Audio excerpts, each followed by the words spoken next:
What's going on, guys? It's your boy Darian Gilliam, aka Black Flags Matter, back at you again with another edition of the NASCAR Weekly Podcast on BFM. I am joined by our usual podcast panel, as well as the one and only Tyler, aka Miscraft. How's it going, man? It's going pretty well. Just got back from class like half an hour ago, and I was like, "Oh God, am I gonna make it?" So we're good now. See, I was afraid I was about to say Minecraft for a second too. Like I don't know, I always like mispronounce it. Like we all do. I think we all have it at one point or another probably. But it's great to have you on tonight for sure. Yeah. And we are coming off a thrilling race. The end of the round of 16 at Bristol Motor Speedway on Saturday night. I'll start off with the Eric E-step here. Dang, I said your last name again. I don't know why. At this point, I'm getting used to it. It's very always professional all the time. Dang it. Yeah, but anyways, let's get your early thoughts on the race, Eric. What'd you think? Oh man, where to even begin? We got 5 of us here. Yeah. We're all gonna have a lot to say. I mean, it's Bristol. It's fantastic. Everyone knows Bristol's great more often than not. This whole weekend was no different. Even the ARCA race had some storylines. David Gillen getting fined and suspended afterwards. Hey, I mean, who'd he go after? Who'd he go after? Which driver? I didn't even see. Was it Taylor Gray? No, it was Drew Dollar. Dollar. Oh, that makes more sense. Yeah. Okay. Yeah. One or the other. Take your pick. The whole ARCA field's a mess these days. But ARCA was something. Trucks was something. Xfinity was maybe the best finish in NASCAR history, at least the most memorable. It'll be on those top 10 lists that we see during rain delays for years to come. And then the Cup race was very solid. I mean, it was a very competitive race. I love that the guys below the cut line, aside from Kurt Busch and Michael McDowell, showed up, like Reddick. Eric Almirola was near the cut line coming into the race. William Byron did what he had to do and ran in the top 5 most of the day, finished there. At the end of the race, Reddick with that loose wheel got put behind the 8 ball, never really recovered. And then Almirola, they just lost the handle at the end. So that kind of ebb and flow of the race sort of trending like, oh, it's going to go great. And then there's a plot twist and suddenly Almirola's running 20th like he has all year. You know, I thought that was a good storyline. It was a race full of great storylines. And, you know, I mentioned this in my video, but the finish, you know, it was an exciting, eventful finish when with like 5 laps to go, NBC had 3 windows open showing 3 completely different, but all very relevant battles. They had 2 different leaderboards on the side, one showing the top,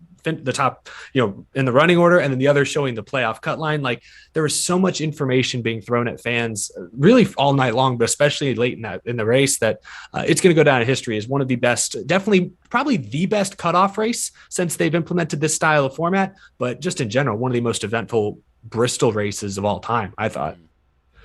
Definitely. Yeah, I gotta say, like, I was watching it live, and so it was like the last 30 laps, like every few seconds, I'm just like, oh my God, that just happened. Oh my God. Like I was like kind of doing my, you know, bad impersonation of Dale Jr. You know, oh God, car around. He scared me again. He scared us all. He did. He always does. This is like a weekly thing now. I was sitting here with Riss watching the race, and I'm like, you don't understand. I was explaining to her, you don't understand the fear of like Benny Parsons. And then Junior's like, oh, I got to go around. I'm like, whoa, Jesus. That's basically the same and I'm thing. Like, nearly. Yeah, it is. But man, that was fun. I thought like the first 450 laps or so, even the first 400, I guess you could say, was like a 7 out of 10 race. It was really good.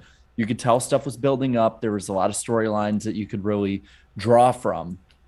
And then like the last 50 to 100 laps. Yeah, like this was a pretty good race, but then like I feel like in the last 30 laps, it basically like accelerated this race. This rating. Yeah. Basically. Yeah. I mean, I personally gave it like a 9 out of 10. I thought it was like right up there. I don't know why I just couldn't give it like a 10 out of 10. Maybe it's just because like my standards for Bristol are that high. I don't know. But man, I had so much fun watching that compared to even like the Darlington finish. Like it was one of those races where I was literally like standing, like wanting to stand up and then like sit back down. And then it was like, I kept shuffling and moving. Like I couldn't stand or sit still. And to me, when a race does that, when I'm constantly like needing to move or needing to do something or just like on the edge of my seat like that, you've done your job. I love the battle between Elliott and Harvick. I personally think no one really did anything wrong, all things considered. I mean, Harvick, I know, said that It was a chicken shit move, but then he's also the same person who nearly turned Larson into the inside wall for cleanly passing him. Definitely not consistent. Definitely. Yeah. So to me, I think everyone's fine with it. I'm cool with how it went down. I think in the moment, maybe I wasn't, because I'll be honest, I wanted to see Harvick win. But man, like it was fun. I love fun races. That was fun. Yeah, definitely. It wasn't even the best one of the weekend. It was. That's the funniest part. It's one of those things, like, as a big Matt Kenseth fan, we can all relate to our favorite driver. I don't know who your favorite driver is, Miscraft, but are they still racing? Yeah, it's Denny Hamlin, yeah. Okay, so you're a Hamlin guy. All right, okay. So never mind. Maybe you can still relate, but like the four of us, Danny's obviously a big Bowman fan now, but I know when we were all fans of our drivers, when they're in the lead late in the race, like your heart rate just starts like it's that adrenaline hits you just while sitting on your couch. Since at least for me, since Matt Kenseth retired, and I don't count last year aside from Indianapolis, he wasn't really relevant all season long. I haven't felt that, I don't feel that very often anymore. This weekend got that adrenaline pumping. Just I didn't have a strong rooting interest, but that battle between Harvick and Elliott, Harvick sliding up into Elliott, cutting his tire down, Elliott coming out and side swiping him down the straightaway. And then obviously the incident with Larson almost getting hooked into the wall turned into one of the most epic camera shots of Larson fishtailing it all down the straightaway and holding the lead. Like, dude's a badass. Harvick's a badass. He was a mad ass at the end of the race. Chase Elliott is the people's champion. You could hear it in the crowd all night long. Man, so many great storylines. What do you think, Tyler? What do you think of that race? What are your thoughts? I thought, well, not just that race in general, like the whole weekend, I think is one of the greatest weekends we've had in NASCAR history. Like, I mean, every single race we had fans getting upset or going chaotic about something. Truck race, you had KBM guys, possibly, team owners maybe, but then the Xfinity race, you've got the finish with both cars spinning down into the inside wall, and then the Cup race with, the battle, of course, with Larson, Harvick, and Elliott, and all the drama from the playoff guys with cut tires and all this stuff. I don't know. This is just a fun weekend to be a NASCAR fan. If you missed this weekend, you missed a lot. That's all I got to say. Oh, yeah, definitely. Without a doubt. I mean, shout out to Kyle Larson now. That is, 6 wins on the year. I mean, what an awesome season he's had. And also shout out to William Byron. A lot of us figured he'd be on the outside looking in after this race, but he ended up finishing inside the top 5 towards the end there. So they definitely got that car well adjusted. And shout out to Alex Bowman as well, because he came into this race on the cut line with Kurt Busch. I talked about earlier, Kurt Busch missed the setup. They just were a 20th place car. It's unusual. Alex Bowman's team, I mean, they weren't top of their game. I think once again, they were probably the 4th best Hendrick car most of the night, but they were there. They did enough when it counted. They were in the top 10. I think they collected some stage points in stage 2, and then obviously I think finished 5th. So they got it done when it mattered most. Danny, what did you think of the end of that thing? How relieved were you that Bowman made it in? I was very, very relieved, and I almost wonder if this sort of similar to Dover. They were kind of okay, but they kept making adjustments, and it's a fairly similar style track. They're both concrete, high banked ovals. So I wondered that kind of played into, because this is traditionally not one of Alex Bowman's best tracks. So I was happy that they figured out this weekend. And I remember he actually, in the dirt race, he was actually running pretty high and then had an issue with the 4th gear. So pretty happy to see things work out good for him. He knew that he had to basically beat Kurt Busch at statistically one of his best tracks ever. So good on him. Good on him. And I just got to say, shout out to everyone at Bristol for the fact that you even got to see this race, because Mother Nature spared Bristol, because here in Middle Tennessee, it has been pouring every day since Friday until today. And it has missed that area in Bristol, Tennessee all weekend until now. Well, thank goodness. I was watching it because, I've made the prediction of, I went out there with my predictions for the Final Four, and Bowman was in it. And I'm like, Bowman, please don't make me look like that much of a dumbass to get eliminated in the first freaking round. I don't know if you can tell, but I'm pumped. That was awesome. Just thinking about the Cup race makes me pumped. And then we'll later look at the other races from this weekend, but what's crazy is they made it in. So there's still, when we look at the 12 left, there are 4 Hendrick cars. They all still survive. There are 4 Joe Gibbs Racing cars. They're all still surviving. And then there's the 3 Penske cars and Kevin Harvick. Like what's left is, unfortunately, there are no Cinderella stories this year. No. It is the top teams at the end of the day that have made it into the round of 12. It's the 12 best cars probably in the field in the round of 12, which I think sets up for a very competitive next round. You got your 4 best teams. I guess you could look at it more. Okay, there's some Cinderella drivers within there who you wouldn't expect to be hunting for a championship. You can look out for them, I guess. Yeah, like Bell, maybe. I don't know. The thing is, they're so close. Like I have we have the standings up right here, and like 2nd to 9th is a 16-point gap. That is airtight. That is tight right there. It gets better. 5th all the way down to 9th is a 9-point gap. But if you look at it, 5th down to 12th is only 21 points, which is, 2 stages and finishing a spot ahead, basically. And we've got Talladega in 2 weeks. Yes, no, that is definitely going to throw these drivers in for a loop. Definitely. And then there's Kyle Larson. Kyle Larson, he's in his own universe at this point. And then the field. Hey, and did any of y'all notice that Valvoline, who I feel like hadn't won in years, went undefeated in Tennessee this year with him? Oh, I didn't realize They that. swept both races. They did sweep both races. Dang, they hadn't won for a while. Right. Now they're winning everything, it looks like, definitely. Now, before we move on, I have to ask everybody here, before we move on, was the Harvick versus Chase Elliott post-race deal fair or foul in y'all's opinion? I already said my piece. Okay. You said they're kind of, I think the initial on-track incident, Harvick tried to pinch Elliott behind a lap car. Elliott squoze him a little bit going on to entry, but it looked like Harvick was missing the corner regardless of where Elliott put his car. So I think Elliott had every right to be frustrated by the contact that ultimately led to a cut tire.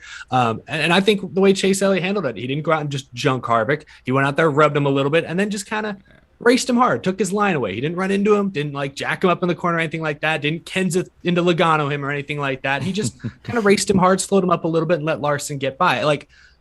They're not necessarily even because Chase Elliott finished 25th, Harvick finished 2nd. Chase had a car that could have won that race. They're not necessarily even, but I will say their reactions afterwards, Kevin Harvick's anger seemed less justified than Chase Elliott. Chase Elliott was Chase Elliott. He was super even keel. He barely raises his voice. The guy got dumped at Martinsville in 2017, chance to win his first career race, chance to go to the championship for as a sophomore. He got flat dumped and barely raised a finger at Denny Hamlin. So he's just a really even keel, relaxing guy, Mm-hmm. But Kevin Harvick, you saw shades of 10 years ago. Kevin Harvick, the reporter. He was getting mad at the reporter for doing his job. Jordan Bianchi. Yeah. Well, I will say one thing, and this has always pissed me off about NASCAR fights. Get the teams and everyone out of the way. Yeah, his manager getting in the middle of it. I get so sick of managers or team members thinking they need to intervene. It's like these are grown men. Even Chase Elliott was like, "Hey, this is between us two." It actually eggs it on even more, in my opinion. It does. Yeah. Think about the fight with Noah Gragson and Harrison Burton last year. No one was in the middle of that until they were already fighting, and they got it out of the way, and they worked it out pretty good. Yeah. I agree with that. I just let them fight. Yeah. I just want to see fight. I feel like there needs to be a rule in NASCAR pretty soon, the similar rule to that of hockey. Isn't there a 2-minute rule there where if somebody? I thought it was if a man's on the ground, then you. There's no time limit. Then okay then. I don't mind the crews being around. They want to feel like they're helping. My problem is when you have issues like a couple of years ago when Logano's crew member just yanked Hamlin to the ground, just blindsided him. That's unnecessary. I think if I remember, he even got penalized for that, got suspended or something, which was the right call. You just can't have that happening. Yeah, I do gotta ask, good or not Harvick keeping the helmet on, because he's been known to keep helmets on in the past. That's the whole reason that Juan Pablo kept his helmet on when they fought in 07. I will say Elliott, he didn't need to worry. I don't think. Well, there's that. I think he knew Elliott wasn't going to start anything. But two, as a fellow glasses wearer, and it looked like he was wearing very similar glasses to what I was wearing. I didn't know he wore glasses, honestly. He started, I think, this year or last year. But I know when I've race go-karts and they make you wear a helmet, I'll put the biggest freaking helmet in the place on, and I still to take it off. I have to take my glasses off through the visor, so it's kind of a pain to put my helmet on and off. Maybe Harvick's is more custom. But when he slammed the helmet, did he break his glasses? Did you notice he took the glasses off? They were sitting next to the car to take his helmet off because that's how so I'll cut Harvick some slack in that department this time. Okay, well, definitely the Bristol Cup race was definitely entertaining for sure. And let's go over the playoff grid really quick. So Kyle Larson, like I said earlier, in his own universe, basically 30 points ahead of Martin Truex Jr., who is plus 16 above the cut line. Larson is plus 46. So Truex is closer to the cut line in second than Kyle Larson is to Truex in second. Yeah, basically at the moment, man. Larson, he's had that good of a year, definitely. And then Ryan Blaney's plus 11, as well as Hamlin in fourth plus 11, Kyle Busch plus 9 in fifth, Chase Elliott 6 plus 8, Alex Bowman plus 2 in seventh, the final Hendrick car, William Byron plus 1 in eighth, and then the cutoff line begins. Joey Logano minus 1 in ninth.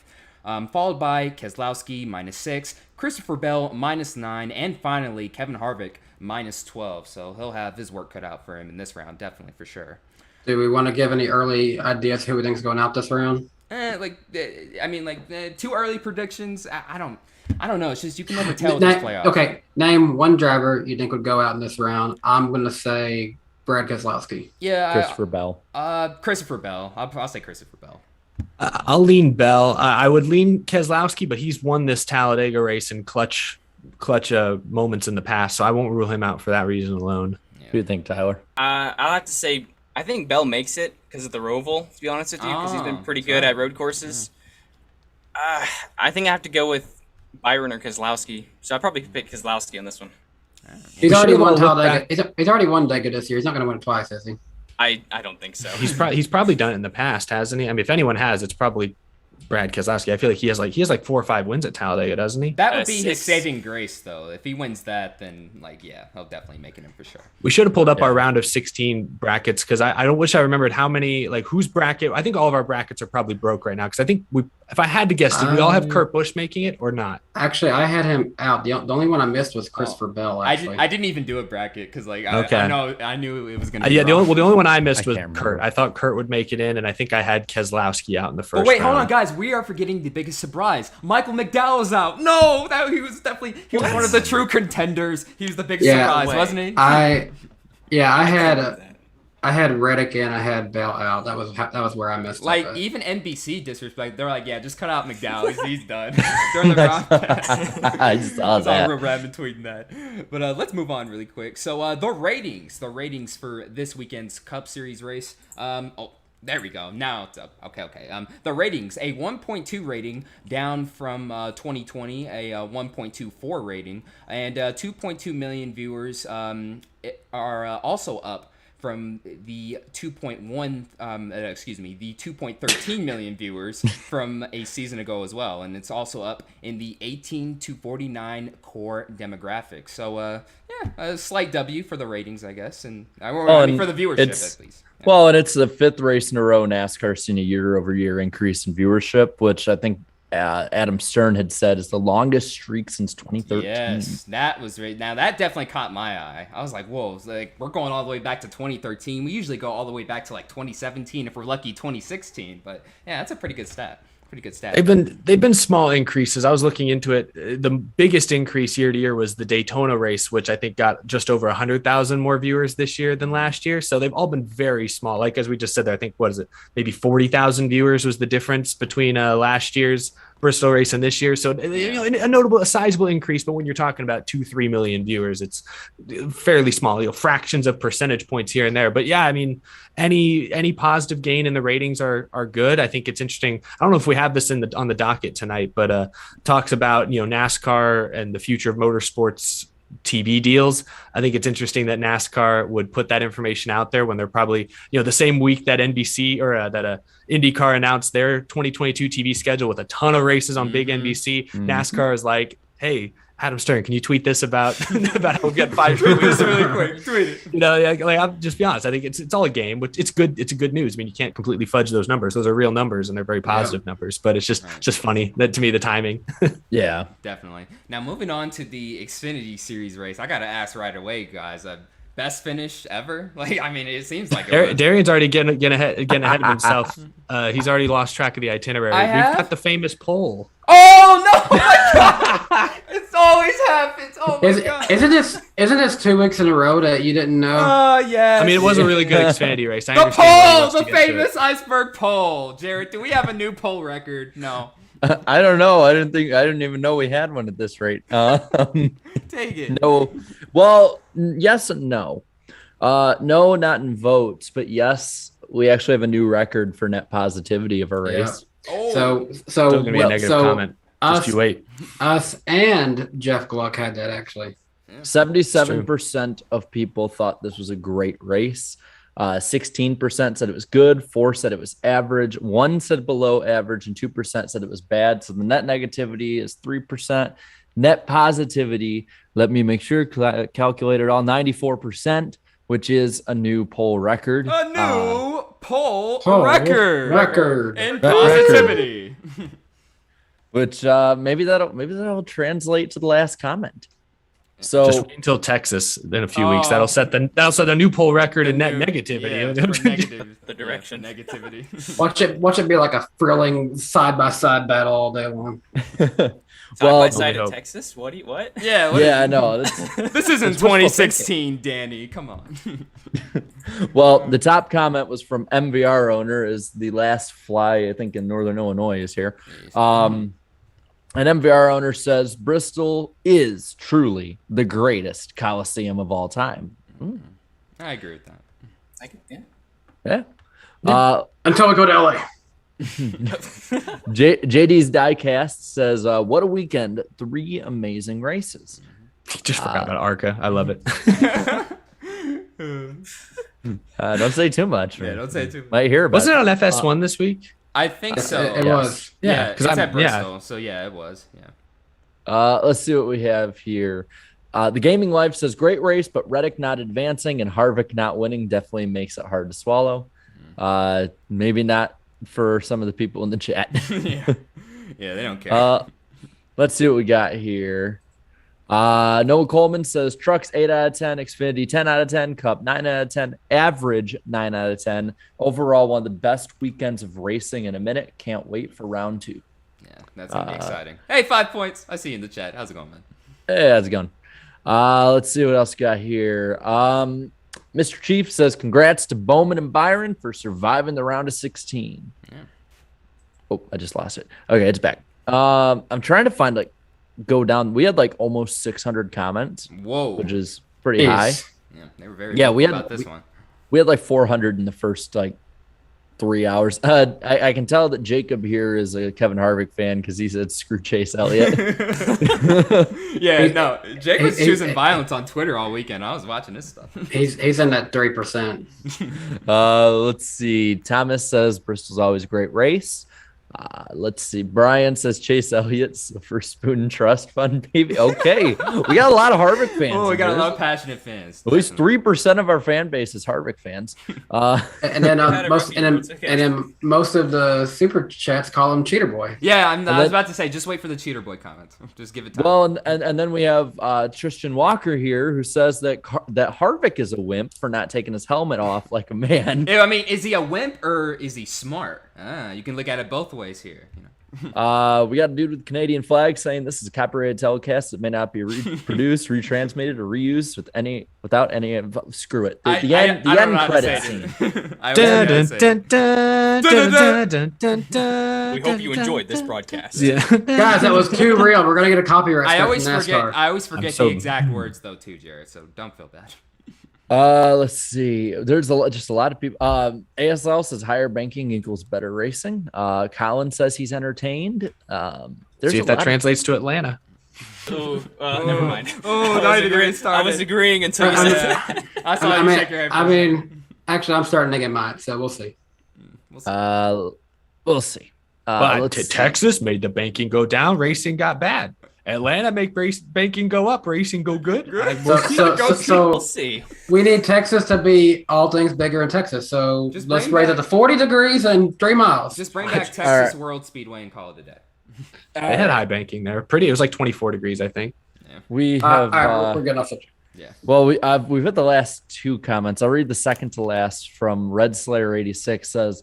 The fact that people think so highly of this race proves to me the fan base of NASCAR doesn't care about racing. What? Are you sure that wasn't the last comment? No. Trust me. I was looking. Maybe they tried to be the last comment. I don't mean to. I'm going to break the fourth wall for a moment. I meant to have this conversation off air a long time ago. I keep forgetting. But Jared, when you look at the comments, you're looking at top comments, right?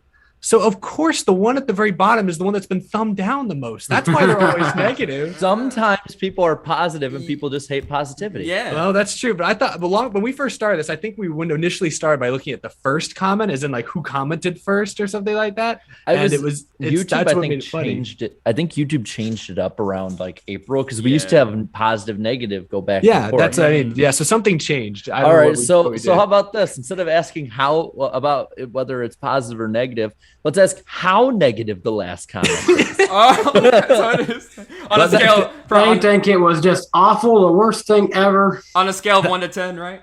Yeah. The other one was that last one was pretty negative, so this one's got to be even worse. I'll give it a 9. I'll give it a 9.5 in terms of negativity. Sure. Well, hold on. What's the username? I still want to know that. Well, yeah. What's the username?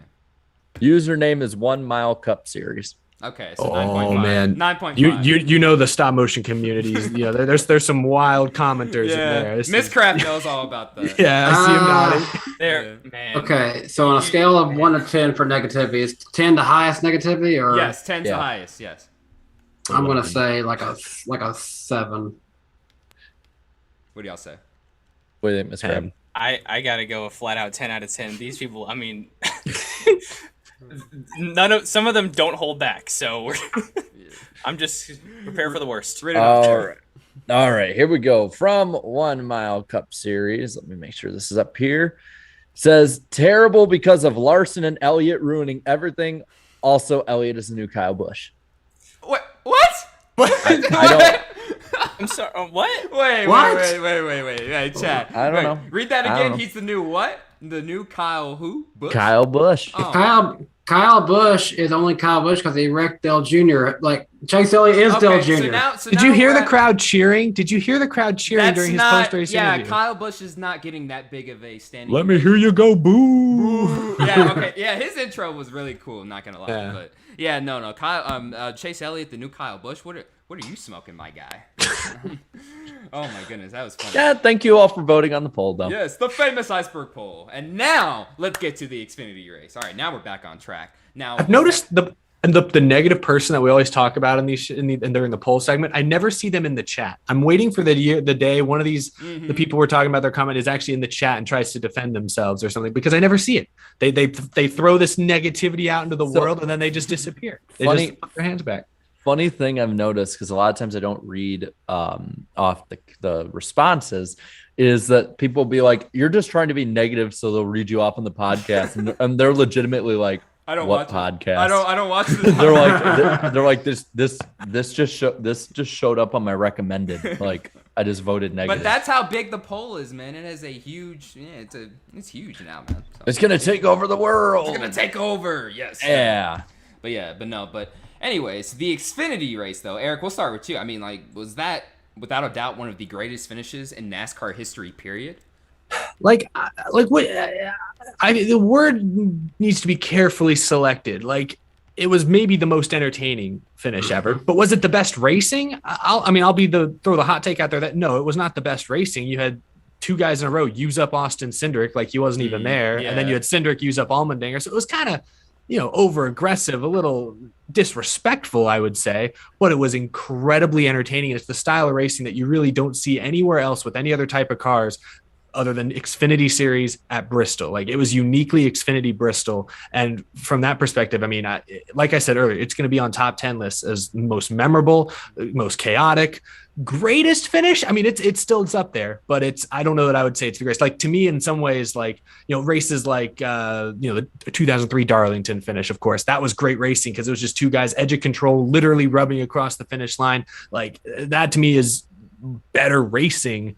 Is it necessarily more entertaining than the craziness we saw at Bristol in those final two laps? No, probably not. What we saw at Bristol was incredibly entertaining. So I'll at least give it most entertaining finish, maybe ever. That's fair. Yeah, I'd probably give it the same as well.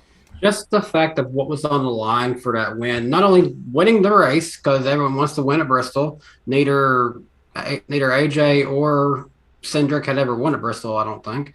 So both of them wanted to get a win there. And also just the fact that it was for the regular season championship. And if Austin had won that, that would have been another win to add into his points, plus the 15 from winning. AJ needed that way, way more than Austin did, and it makes that playoff battle a whole lot more interesting going into it now. And I also just realized this too. This will actually be the very first regular season championship that we all actually remember.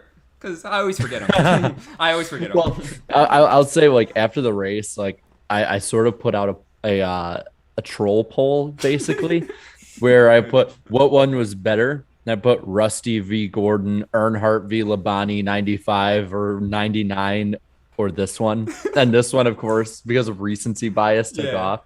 I just want to say it's so damn easy to troll NASCAR fans. Did you get any troll comments that were like, "You're an idiot," blah blah blah? Oh yeah. Yes, I love those. Those are great. Oh yeah. But I will say, like, that was probably the best. I'd say it's probably the best Xfinity finish of the year. I think. I mean, at Daytona, because it was another one where you didn't know, like with the Cup race, you knew Larson, like with a lap or two to go, once he got by, Larson was going to win. But like with the Xfinity finish, it was like you did not know you literally didn't know who was going to win until they started turning sideways. On the edge of my momentum. Edge of my couch, man. It was that good. So like I get my mom to watch it. You know, I like rewind it, and she's like, you know, sitting down all comfortable. I'm like, just trust me. She's like, it better be worth it. All right, fine. Well, you know, I'll go out there. And so she comes out there, you know, out with me and watching it. And like they're side by side rubbing on each other. She's like, wow. I'm like, just wait. And then it's like the next one, they're rubbing on each other a little more, and they're 3 wide with 1 to go. I'm like, she's like, wow, that's amazing. I'm like, just wait. And then it's like they get together again, and you see Allgaier getting together with Herbst, which, by the way, shout out to Herbst doing really well. Like he did what he had to do. He did what he had to do. He has been getting better and better as the seasons went on. Yes. And she's like, wow. And I'm like, hold on, it gets better. I'm like, but wait, there's more. And like the finish happened. She's like, okay, that was worth it. It was awesome. That was awesome. I'm glad she liked it. Yeah. I mean, what more can you say other than just wow as you're watching it? Well, you can say a lot of things with cuss words if you wanted to. Yeah, but I didn't have like a stake in the game, so like I was just having fun with it. It continues the streak of people coming onto the show and then winning. Oh, that is. We have had our guests have had a lot of good luck this year. That is true. It all started last year with William Byron, didn't it, at Daytona, right? And then it basically I think so. It was around then, yeah. And I think we had quite a few things. I think when we had Bowman on, he had like a top 5 run at Dover or something like that. And he'd been struggling all year until that point. Yeah. Jimmy was the only one who didn't. Oh. But Tyler, what'd you think, man? Yeah. Oof. You know, I don't really remember much about the entire race itself other than the last 2 laps. I mean, so I don't know if it's like I've seen some people say that was, you know, one of the greatest races we've seen at Bristol for the Xfinity series, but I feel like they're just saying that's because of the finish. And I have to agree with how chaotic that this finish was. I still don't think it is the greatest finish of all time. I mean, you're not like when you watch it like a Talladega or Daytona race, you know, those finishes are almost always chaotic, but you know, they're usually never going to be some of the best finishes because it's, you know, you never know who's going to win because someone could get turned and it's not as pure as say a mile and a half or a short track finish with 2 guys going at it, you know. So I don't know. You guys pretty much said everything that I agree with. I mean, good finish. Not the best, but really up there. There were some other parts in the race that were happening. I mean, there was the Allgaier versus Mayer deal. They're both teammates there, and then I feel like Allgaier, he was running pretty good. Wasn't he like leading most of the race up until? He was up front. I mean, he's good at Bristol. I felt bad for Sam Mayer this weekend. He's young. He's. I think you know, it's tough because he got down early on. He blew a tire in practice for the ARCA race, then wrecked in the ARCA race, then wrecked in the truck race. And this is his best track. This is his favorite track. He's had this date this weekend. He knew he was doing triple duty. He had this circled since January or earlier. You know, this is a big deal. And then, you know, he scraped into it. He'd been to it with his teammate. He was in contention for the win late in the Xfinity race, trying to get some redemption. And then, you know, it all just fell apart. And, you know, got spun in that instant with Allgaier, which, you know, he was running, I think, second at the time. He'd already lost the lead, I believe. But to me, that was Allgaier running out of patience a little too soon. They were stuck behind 2 lap cars that were side by side. So Allgaier had maybe a splitter to the inside of Sam Mayer. That wasn't enough to justify, diving into the corner as aggressively as he was. He was not there yet. So that was definitely frustrating, I'm sure, for Sam Mayer. But yeah, so there was things to talk about. There was drama during the race, but yeah, obviously the finish is going to overshadow it. And, also the guy who fell on his ass in the puddle of oil or fuel. Oh yeah, that too. Gas ass, yes. Honestly, he probably benefited the most from this crazy finish now until now. I forgot about him. We'd stop talking about it. So. I think Eric and I, within like 10 minutes of that happening, had him on TikTok. Yeah. It was funny. Poor gas ass. But now the Xfinity Series playoffs officially get started this weekend. Austin Cindric and AJ Allmendinger are both tied entering the first playoff race at Las Vegas. Then you have Justin Allgaier sitting third, plus 15. Noah Gragson, fourth, plus 12. Justin Haley, fifth, plus 10. Daniel Hemrick, sixth, plus 9. Jed Burton, plus 4. Harrison Burton, plus 3. And then we get started with the cutoff. Myatt Snyder, minus 3. Brandon Jones, minus 5. Good old Riley Herbst, minus 7. And finally, Jeremy Clements, minus 8. And Eric, you'll be sponsoring him this weekend, correct? Yes, very excited. People who've seen my videos or my Twitter posts the last couple of days. Yeah, we'll have the Out of the Groove logo on the door of Jeremy Clements' number 51, right next to the number. It's not like huge or anything like that, but it's a pretty cool paint scheme to be a part of, a cool opportunity. So excited to support, the one independent team and driver who's in the Xfinity playoffs. I mean, they made it on pure points too. Everybody else you just rattled off, it's Colleague, it's JRM, it's JGR, it's Stuart Haas, it's Penske, and then there's Jeremy Clements, 4 full-time employees based in South Carolina. They build their own Xfinity engines. Like, that's pretty crazy that they've managed, on consistency. I mean, they don't have any top 5s, I don't think, this year, but they have 7 top 10s. They've stayed out of trouble. They've raced real smart, finished 13th and avoided all the chaos at the end of the Bristol race. They've done what they had to do, and they made the playoffs. And for most of the season, I don't know where they actually finished in the regular season standings, but they were ahead of Brandon Jones and Riley Herbst pretty much all year long. I don't know if they finished ahead of them, but still, they were very competitive. So pretty cool to have the logo on their car this weekend. Be honest with us. How cold does it feel? Yeah. I saw a photo of the real car today, so that was pretty cool. Seeing the render, I was like, that's neat. But I've seen a lot of fans have made renders of our logos on cars before, and they look really cool. And I always get a chuckle out of that. But once I saw the real photo today, I was like, oh, that's the real car. That's awesome. I think seeing it in person will blow my mind for sure. Okay, 2 things. One, it would be awesome if you could somehow get sheet metal from that with your logo on it. 2. Maybe at least consider, if you don't do that, consider reaching out to a custom diecast maker to get that into a car for your collection. Yeah, might have to do that for sure. Absolutely. Hey, if there's enough demand for it, maybe our friends at Line will even consider running it, putting it out for pre-orders, seeing if it hits any numbers. Yeah, you never know. I hope I don't collect sheet metal from this car, because that will mean he probably wrecked it. I'm hoping for a solid top 15. No, not necessarily. Hey, look at those 2 bumpers behind you. Those look wrecked to you. This one's pretty wrecked. Ricky hit that one pretty hard in the right front. It's pointed away from the camera, and that's from a show car actually. So, but no, you're right. There could be a clean piece. That's for sure. I'll keep an eye out. I'll see what I can find. We have to have a full body scheme soon, though.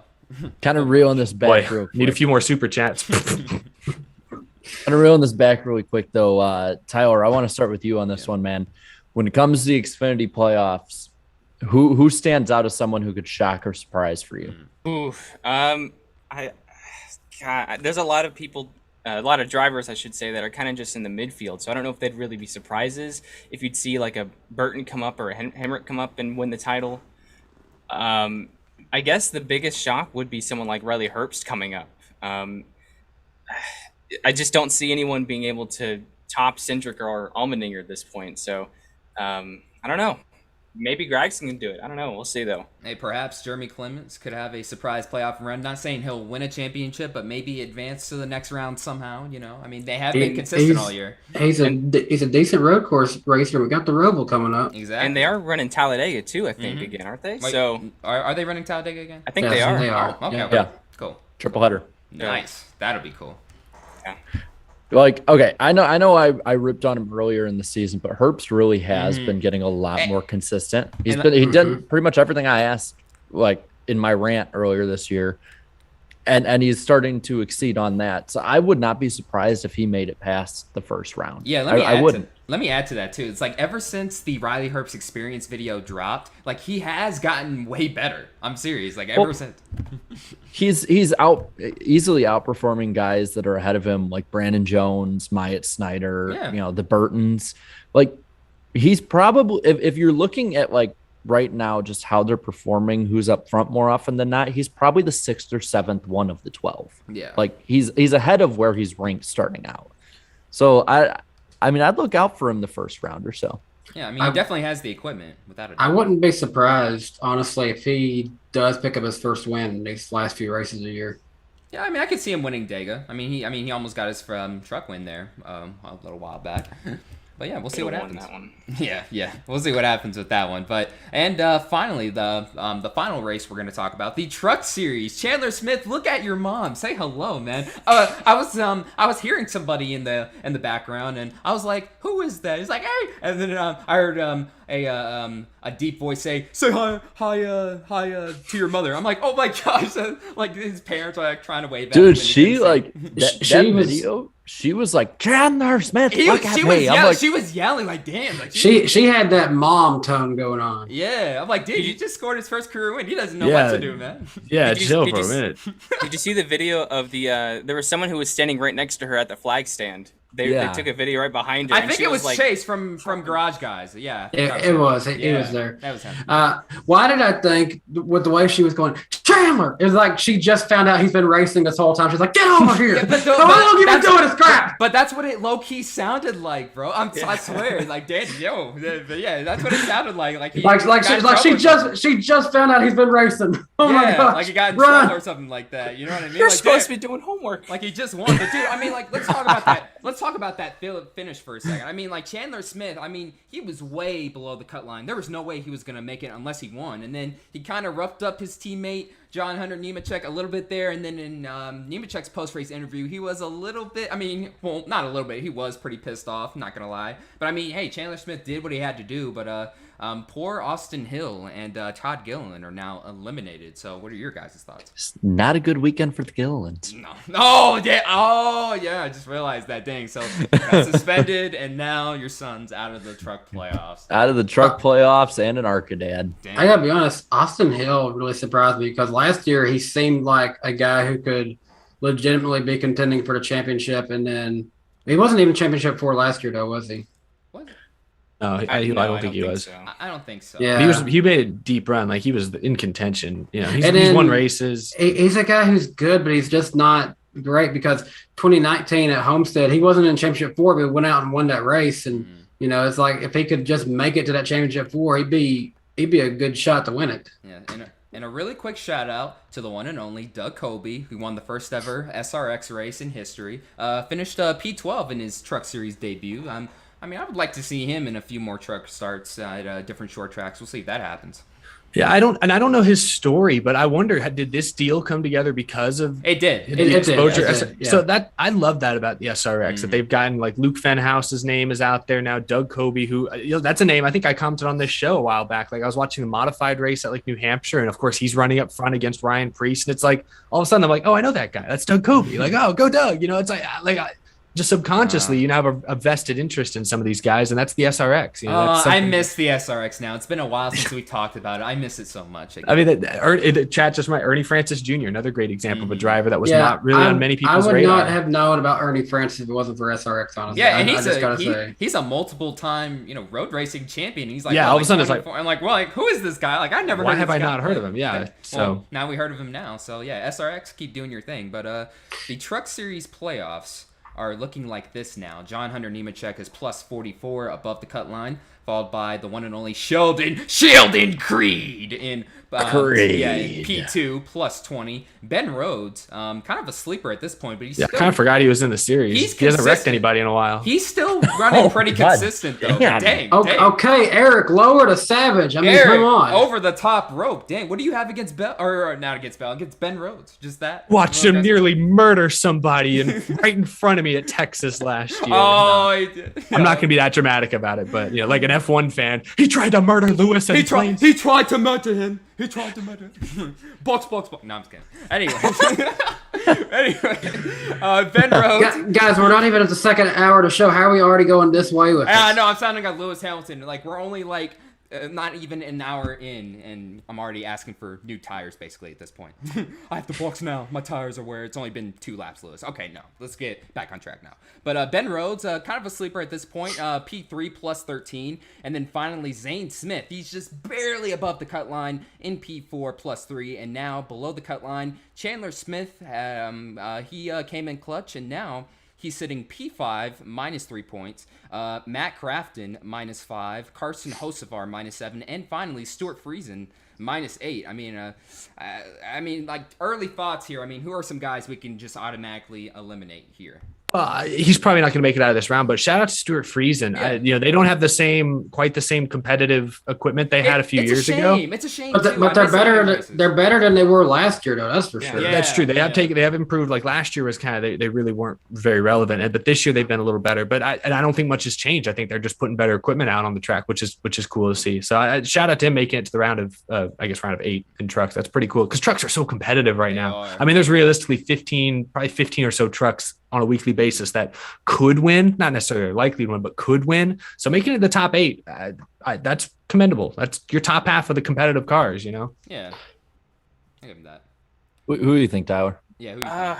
Well, this is one of the truck series is always the one where I'm like, wait, there was a round of 10, 8, and then we eliminate 4. So we go from eliminating 2 to 4. So it's kind of, it's whatever. I think Hocevar's started to show up recently. He ran pretty good at Bristol, didn't he? He did. I'm pretty sure the podcast. Yeah, power. the podcast look. Yeah. He ran pretty good at Bristol. Friesen actually wasn't too bad at Darlington. I think he was up at the front at the end. So, I don't know. I mean, it's back and forth with a lot of these guys. I mean, obviously, Nemechek and Creed are probably the 2 guys I'd say that are probably in the final 4. If I had to pick out 2 others, I'd probably say maybe Hocevar, maybe Zane Smith. I don't know. It's you mentioned it was really competitive, and It is. you know, It is. it's going to come down to the wire, I think. So They race at Talladega too, so anything's possible. yeah, Exactly. And do they race at the Roval as well? Are they part of that weekend? Dude, I don't think so. I don't think they. No. I don't think so, but I'm just making sure. Well, I'll double I check. think they race Talladega. I know. Vegas. Martinsville? Vegas. Oh, that's Vegas, Dega, Martinsville. That's it. Yeah. Yeah. So I'll be there for that race on Friday. Wait, does that mean they're not at Texas? or Kansas. No, because they usually race at Texas in the summer. Yeah. Hold up. What is the truck series schedule? We don't Let's- have- Yeah. Pull up the truck series schedule. I can't remember. I just know we don't have to watch an extra Texas race at Texas. Yay! The trucks are usually the best show at Texas, though. That has me a little bummed. Usually. Wait. It says Las Vegas. Wait, no, that's never mind. We're off tonight, man. It defaulted to the Cup Series, even though I clicked Truck Series. No, first. it's That messed me Vegas, up. Talladega, and Martinsville. That is correct. Oh, okay, Yeah. that's a good round. Yeah, those are some good races. So. I know because when I bought my Martinsville tickets, I'm like, yeah, I get to see all 3 of them for the first time. Because the last time I was there, Xfinity didn't race at Martinsville. Oh, that's fair. Danny Dillers is right. Xfinity has been better at Texas the last couple of years since they added the grip strip in 3 and 4. Like last year was pretty exciting. I'll give it that. Yeah, it's fair. That's fair. Yeah, I'll give it Xfinity that. is better in general. though. That's usually true. Like, Well, It's like go ask all the Kamikaze. good then. things. Oh, go ahead. All the good things of modern NASCAR are in the Xfinity Series these days. Well, go ask Kamikaze his unpopular opinions, and you'll definitely get one about the Xfinity series. A funny one, that's for sure. Everyone loves the Purple Series. Yes. Oh, yes. Yes. Yes, that's another thing. Yeah, we'll get to that later on in the show. But now let's move on to the famous mailbag question on the NASCAR Weekly Podcast. I didn't realize it was famous. Yes, If everything's famous on this show, eventually The nothing will be the famous. famous. It's the famous itinerary. Yeah, I know. the famous. This week's mailbag question comes from Alexander, and his question is, hey guys, who do you think is the most likely foreign driver to win a Cup Series race or win a Cup Series championship? Daniel Suarez. Yeah, that's what I'm saying. Like, At so, the moment. Yeah. So, like, yeah, at the Right moment, now, it sure, would be he's going Suarez. racing. Yeah. Yeah, I mean, down the line, yeah, I don't know. I don't know who's likely to try it out. It feels like IndyCar is really, and I think Romain Grosjean deserves all the credit for kind of establishing IndyCar as a more legitimate substitute for Formula One for drivers that aren't in competitive Formula One rides. I saw a whole thing about that, him talking about that recently. So that's going to be big for that. But so I don't think there are going to be a lot of open wheel drivers that come to NASCAR anytime soon. So you look elsewhere, and I really don't know. So Suarez is probably the safest pick because he's the only. Is he the only foreign driver full time in the Cup Series right now? He is. So. I think he is. Are there any Canadian drivers in the Alex Cup LeBay Not is in in the Cup. Xfinity series, but that's it. Yeah, but not full time in Cup. Well, I guess no. The question was Cup Series. So yeah, I guess Suarez for the time being is the most likely. But yeah, I don't know. In a dream Maybe world, Lewis Hamilton. Oh, James Yeah. Davison. Yeah, Davison's Australian. He's made it. Yeah, I forgot all about him. Thanks, Chad. Okay, but what car is he in there? Well, maybe he lands a one-off Hey. in somewhere. You never know. I don't Rick know. Ware Racing, they can develop into a championship team. Maybe not during the century, but it can eventually happen, right? Maybe he'll be out don't know. front during pit stops and it'll rain. Oh, He's got a lot of fans because Coda. I mean, every single grandstand I was in, it was like, "Go 15!" when he raced. Like every time I go by, even when he was in last. I mean, he's got fans. Oh, it's probably because they all watched the virtual Wait. race, and it's like, oh, it's gonna be great. Hold up a sec. Probably. So that's right. You were in Coda. Oh, were Yeah. you? Oh, You wow. suffered like the rest of us. that were Dude, the there. rain was slapping us. It was man. It bad. was slapping us the whole weekend. It was nuts. Yeah. Oh my goodness. But Yeah, so yeah. real quick, just letting everyone know, weeklypodcastguest@gmail.com. Someone put that in the chat. I can put it there too. But Yeah, and Don't again, ask to be a guest. Yeah, don't ask to be a guest. You will be blocked. And once again, thank you so much to Alexander for sending this week's mailbag question. Before we get to the lightning round and then the second half of the show, we have to thank our sponsors. Firstly, Lionel Racing, a proud sponsor of the NASCAR Weekly Podcast, the official diecast of NASCAR.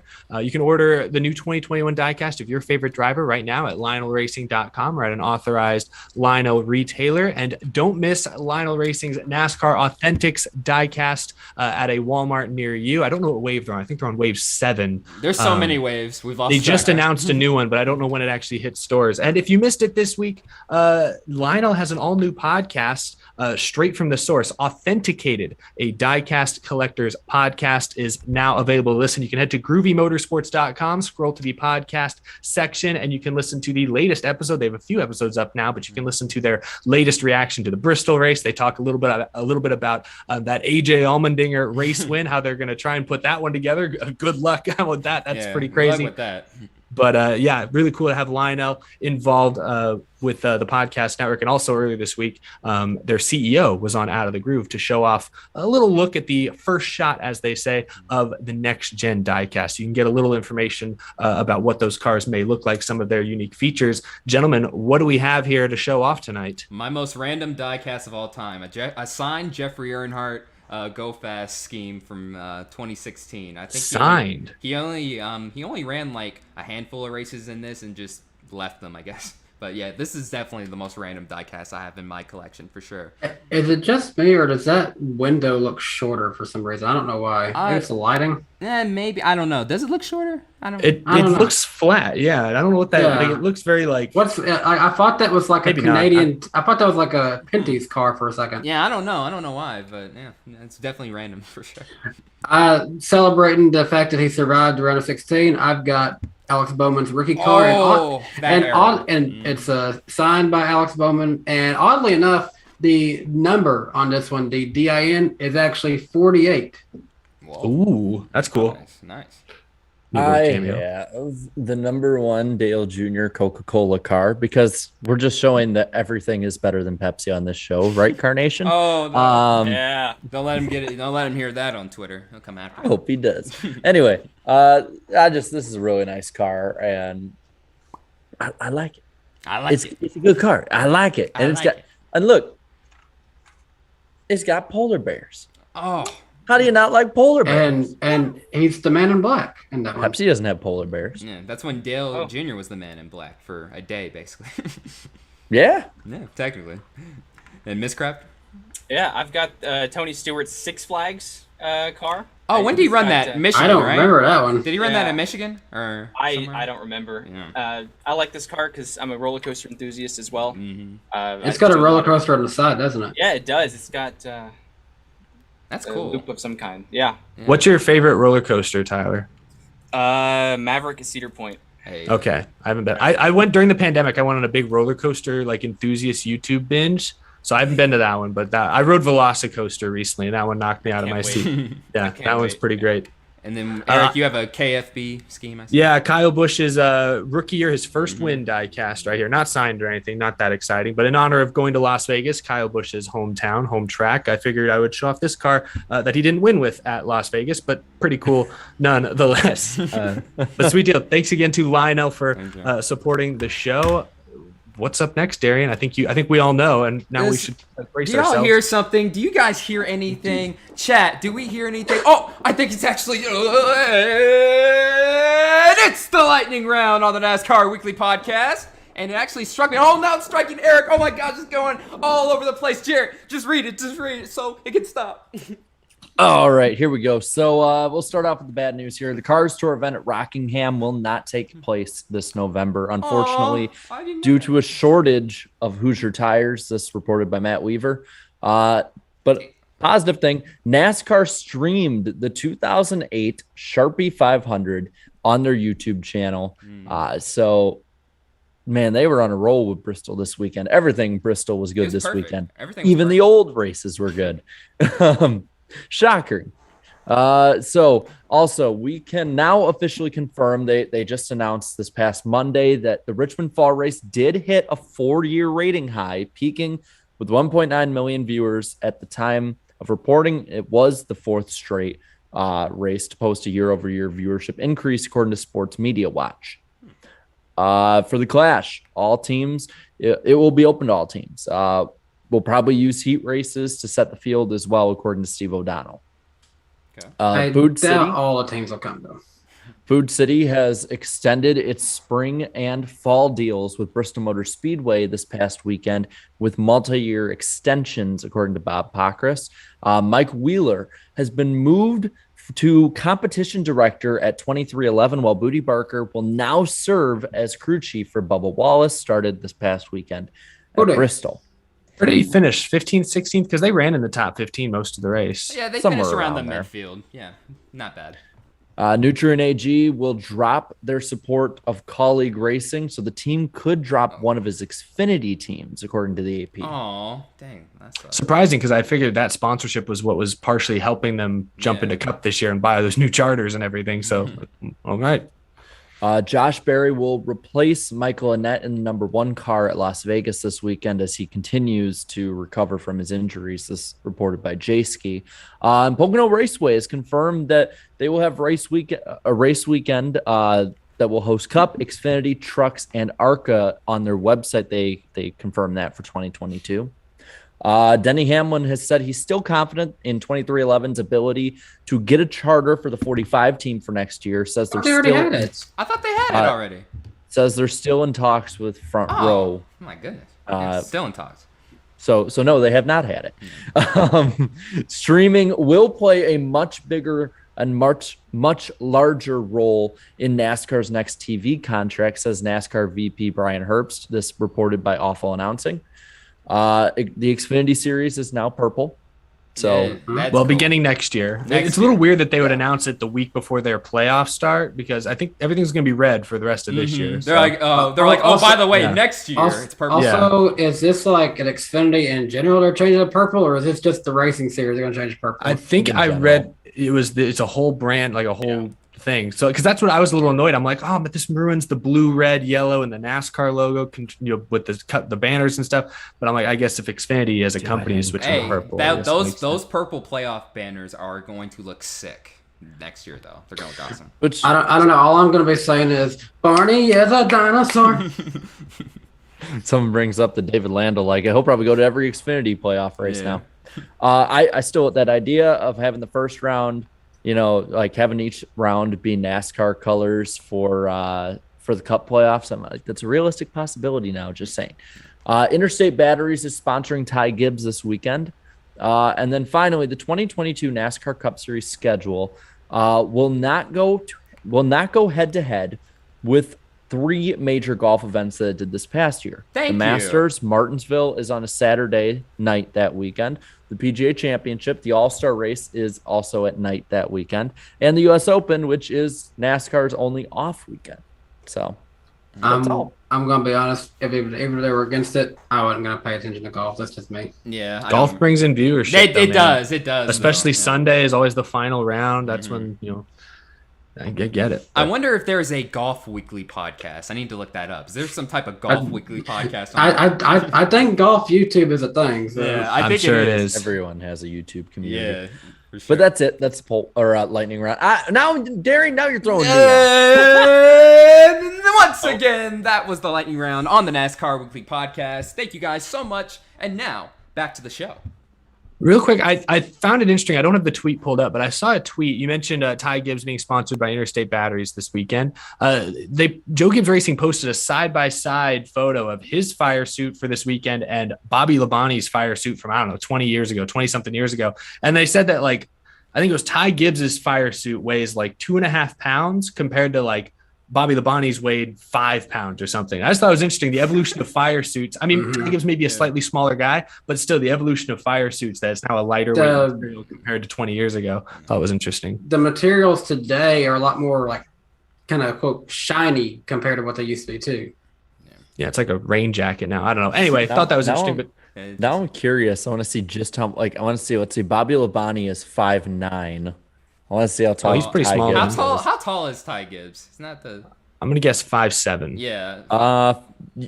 You knew, didn't you? You already knew it. You already know his reason. No, I just guessed. I've met him once. 5'7". He seemed kind of short, but he might have grown. He's young. He's 5'7". Hit a growth that's spurt. the report. Eric knows everything about Ty Gibbs at this point.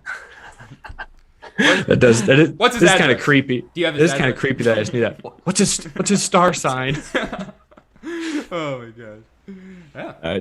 The Ty Gibbs, rocking that cool green car this weekend. And speaking of green, this episode is also sponsored by Forney Industries. Get it done with green. I know you like that segue. That was pretty sharp.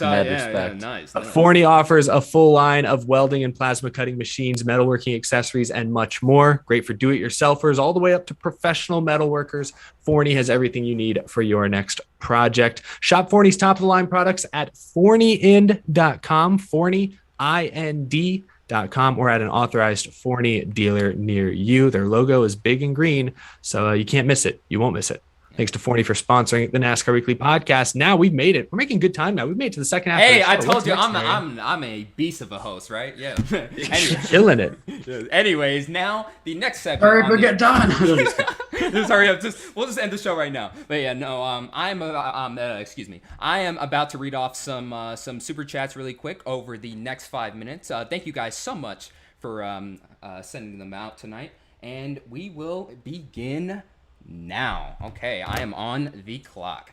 Groovy I'll Goose. mute myself. Thank you. Groovy Goose, thank you so much for the $2 super chat. What if NASCAR did 2 night Bristol Cup races? See, I asked about that on Twitter, 2 races on the regular configuration and then, 1 on the dirt. I wouldn't mind if Bristol had 3 races, but I mean, realistically, with attendance numbers and stuff, I don't know if that's necessarily the best move, realistically, so. Yeah. It sounds good in theory, but the way it'll be executed, I'm not entirely sure. And then Hot Piss with the $2 super chat. Bet y'all regret not coming to Bristol now. I mean, not really. I mean, I get to go to Vegas this weekend and Dega, so I mean, 2 races is better than 1. Am I right? So, but I mean, Dega too. Yeah. So if I lived closer than 18 hours away from Bristol, I'd be there every weekend. If I lived closer, I would definitely, without a doubt, be there for sure. Platinum Paradise, thank you so much for the $5 super chat. This past weekend should be the death blow to Dirt Bristol. I wouldn't go that far. Let's pump the brakes on that. Were you there for Spring Concrete Bristol? I just gotta say it. How many people showed up? Basically, like what? 2 people showed up? I mean, maybe less than the Xfinity race. Did. Oh my god. Maybe the cricket that used to be in my garage did. Yeah, maybe the famous podcast flies were there in attendance too. Probably. Isaac, thank you so much for the $5 super chat. Elliott Fans to Harvick, to quote The Rock from F7. We're gonna put a hurt on you so bad that it's gonna wish his mama kept her legs closed. Oh my god. Jesus. Say that line one more time, Darren, I- but with feeling, I don't- with emotion. I didn't know where that was going, and then I read it, and then I was like, oh, You read that like someone who wasn't sure where it was I going. didn't know where it was going, and I was like, oh god, okay. See, y'all are funny, man. I love you guys. But thank you very much, Isaac. And then Corner with the $2 super chat. Kevin Harvick is big mean. Y'all underestimate Bell. No, we don't. I picked Bell last week as my race winner. I mean, Bell just hasn't produced that much yet. I mean, to be quite honest with you, he has done better than Eric Jones did last year, though. He definitely. Hey, Adam Stevens helps. I'll defend my boy Eric Jones, who had a top 15 run or a top 10 run. He finished 8th at Bristol this week, and I'll defend my boy. But I had Bell making it through at least the first round. You know, they've been decent this year. I mean, he hasn't been bad, but has he been great either? No. And yes, Harvick is big meanie, of course. And then Macwell with the $5 super chat. Miscraft, my boy. So yeah, you got some fans. Yeah, Miscraft, he did my he was the guy who did my graphics for 2 seasons or so. I do them now, but yeah, shout out to Macwell. He helped me out. So. Nice. Yeah, shout Cool. out to you, buddy. Groovy Goose once again with the $5 super chat. Thanks, man. Bristol, LA. All this talk of Coliseums. When will NASCAR race in the Roman Coliseum? Spin that groovy UFO, Jarrett. There you go. Yeah, when I don't know, man. We have to. Who do you even ask to if you ever wanted to even have a race there? Like realistically, who do you even go to? What do they have? What do they have out there? Caesar. They have like. Is it like a president? Do they have a prime minister? I think it's a prime Pope? minister. No, I no. think I don't know. It wouldn't surprise. Hey, Mr. Pope, sir, can we use the wrong costume? Dearest Caesar's relatives, we request access. What's their email address? I gotta talk to the PR rep of the actual Roman Coliseum. Yeah. They have a Twitter handle. I'm gonna look it up. I wonder if they have their DMs are open. Look up their info really quick. Andrew Mayer. Roman Coliseum. Andrew Mayer with a $5 super chat. Bristol puts on 3 races in one weekend with lots of drama, entertainment, and fun, and fans calling it the best track ever. SMI dirt. I mean, we're starting to see a lot of hate for Dirt Bristol now. I mean, like just one race weekend, and now everybody's like, screw Dirt Bristol. No, the reason that everyone's so fervent in it now is because Dale Jr. said it was bad. Oh, did he? That's why. Oh my God. That's why. Well, that I'm explains like, it. I'm sorry. Like, if he hadn't had a smart ass remark at the end of that race, like there'd be a few people saying it, but not the way it is now. Yeah. Like everyone was fine. Like most of the people were fine with it until like this past week. Junebug said it was bad, so it's bad. And I'm going to say this. This is coming from a guy who was a big Dale Earnhart Jr. fan. Not everything he says is the greatest thing ever. It's not always right, guys. Come on. But Eric, did you want to say anything? You're just dying right now. I'm laughing. I went to Twitter and I typed in Roman Coliseum and I found a Twitter account that has not tweeted in 7 years. That's just at Roman Coliseum. And some of their recent tweets, can't wait what the future holds. #tourism. Can't decide which cheese is better on pizza. #Gouda. #Parmesan. These have 0 likes, 0 retweets. Skyping Augustus, having some laughs. #Caesar Sunday. What? They were trying. They were trying really hard. They have 2 followers. 2. Is this like the official account or something? I don't think so. It's just some random account. I mean, But I just love that they're if you tweeting guys about exactly follow- if the Roman Coliseum had Twitter, that's exactly So- how I feel like they would use You it. know what we should do? I actually looked up who owns the Roman Coliseum, and it says it is currently in a tug of war between city officials and the Italian government. So ask city officials first. If they say no, ask the Italian government. Yeah, the Italian government. Can So we erase there, please? if you guys go follow it. I see the other White Castle's going to follow it. If a bunch of people in the chat go follow it, I'll go follow it just for shits and giggles. Has I it have not tweeted in how tweeted many in years? 7 years. 7 years, May 27th. Jeez. I'm following it. The profile banner kills me too. Yeah, what is that? I'll check this out afterwards, but that'll This is great. conclude this segment of the Super Chat reads. I will read the rest at the end of the show. Thank you guys so much for your guys' generosity. And now let's get back on track here. Oh, go ahead and have something to say. Oh, no. Okay. What's the ad? What's the at really quick? It was at Roman_Coliseum. _ Coliseum. Yeah, so you guys Okay. go make sure to follow that, and we'll have some fun with that. And now let's get back to the show here. So the next topic on our agenda, practice and qualifying expected for 2022, according to Bob Pockrass, although it's going to be, at the very least, a tad bit different here. So NASCAR is leaning towards a short practice, roughly 20 to 30 minutes, no adjustments allowed underneath the car. Once practice is over, they roll straight into qualifying. The cars will be impounded for the majority of the events, sort of similar to the restrictor plate races back in the early 2000s. You can also compare it to F1's Parc Ferme. It's like once you go out during qualifying, it's like no more adjustments to the car. So F1 taught me a little something on that. And then the final two things, some events may have a practice session after qualifying, so basically brings back happy hour again. And finally, unclear if Xfinity or Trucks will have practice and qualifying again. A lot of mixed reactions here. Jarrett, I'll start off with you. Your early thoughts on this. I think it confirms what NASCAR's been wanting to do for a little while, is they want to keep stuff as a one-day show. So that would fit really well in a nice tidy TV window before the races, especially if they're not going to noon start. Noon. So if they're going to start at like say 3 p.m. Eastern time, like this fits in pretty well. You can have stuff at the track before the race itself. We saw this at was it Coda, I think, where they had qualifying the same day as the for Xfinity as the Xfinity race. It fit the nice little TV window. And Bob Pockrass had elaborated that the reason they would want it to just go straight into practice, qualifying, no adjustments, is because then they don't have to go through the inspection line again if they make changes. Okay. Personally, I'm not crazy about it. I'm fine with having, if you do this, that's fine, but I'm cool. I would like one practice session, like a 1 hour practice session in the weekend if they could. I just wanted to say really quick before I move on to Eric. I mean, only 20 and 30 minutes for practice, that seems way too short in my opinion. I feel like an hour would have been a pretty good deal there. Now, as for the Xfinity Series and Truck Series, the possibility of maybe having no practice and qualifying, I can't even fathom that, because we've talked about it for basically a whole season now. These young drivers need all of that practice and stuff to help their development, and now it might be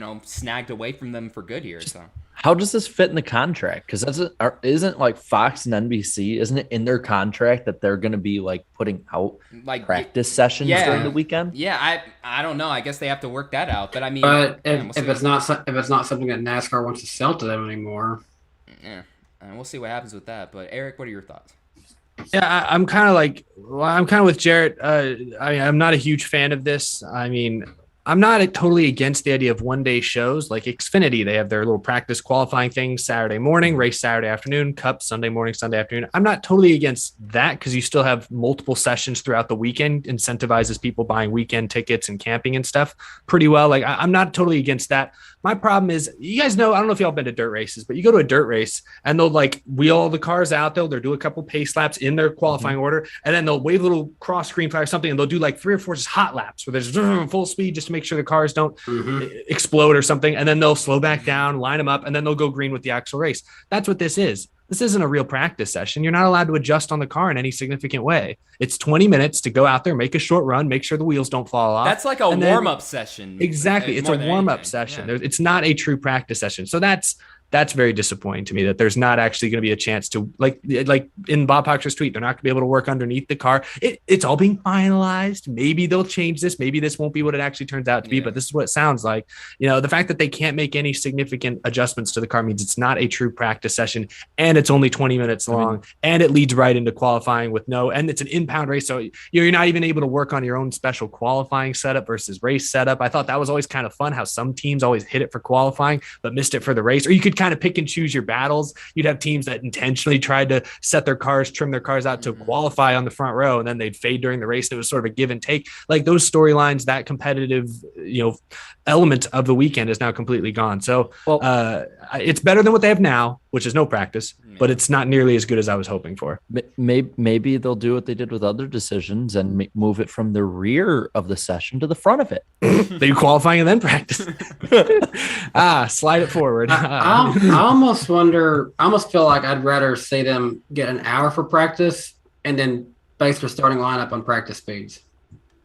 I mean, that's honestly, a possibility. Honestly, I wouldn't be against that either. And doing this, an hour is a lot of time to do a lot of things. So you can send them out there, say, hey, we're going to barely put any gas in you, so you can go out there, just lay down a fast lap, and then we'll focus on the race when you get back. Yeah, I don't know. I feel like just more time would do the teams good. And I mean, just what's the point of having a practice session if you can't adjust anything and stuff like that? I mean, that's the point of practice, to see what works and what doesn't. I mean, what's the end goal here? To make the competition more even here, perhaps? Is that possibly the end goal here, I guess? I think it's just all cost cutting. I think part of it too. Yeah, and that's a good point I hadn't thought about, Jared, but that Fox and NBC, there was value in showing practice and qualifying to them, and that's going to be severely reduced next year. It's going to be better than it is now, which they'll be happy about, but it's going to be less than they probably initially thought they'd be getting in 2022.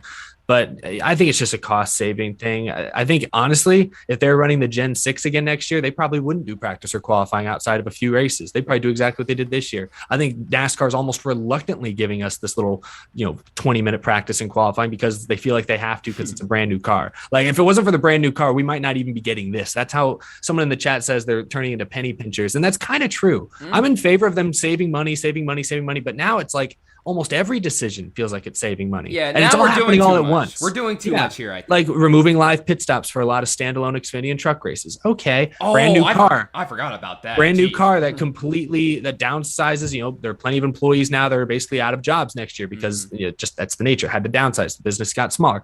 Okay. And now you're telling me no practice or very little practice, not a real practice session for all of next season, after now we've already been through 2 full years nearly with no practice already. Like, now it's all happening all at once. And what's the old saying in racing? The old saying used to be like, if they don't spend it on this, the teams will spend it on something else. So at the end of the day, is this really spending people or saving people money? Yeah. Like, the money's going somewhere else for at least the big teams. Well, let's be real too with the teams. I mean, the fact that they're, a lot of these teams are going to gut probably about a third of their staff. I don't know what the number. I'm not going to put a number on it, but that's around what they were estimating. That's around what they were estimating, and so the teams will have less people to pay, moving the numbers so they can get more sponsorship money. I'm bringing that up because that was their point. Yeah. That like all of this stuff is to have more money and cost cutting and this and that. They're not going to spend less money. Like this, they're gonna be there anyway. What is one more, full tank of fuel for practice and qualifying? Like, 2 more sets of tires. Like, because we're talking about Cup Series. Like, I understand small Xfinity teams and truck teams, no practice, no qualifying. That saved them a lot of money. I can kind of understand that. But the Cup Series, if a team's got $10 freaking million to shell out for a charter, they should be able to afford a couple extra sets of tires on the weekends. I'm sorry. I know that it's still expensive, but this is a big business. This is a big industry. These are the Cup Series we're talking about. I think outside of, Rick Ware, which I don't know what their business looks like, and maybe JTG, who's downsizing, or Front Row, who may be downsizing, Starcom's going away. Joe Gibbs Racing shouldn't have to have a problem paying for an extra couple sets of tires. Hendrick, Penske, you know what I mean? It feels like it's too much happening all at once. And this is an instance where, moving the number over on the door isn't going to affect the racing product. No. The next gen car is going to affect the racing product, but hopefully for the better at a lot of tracks.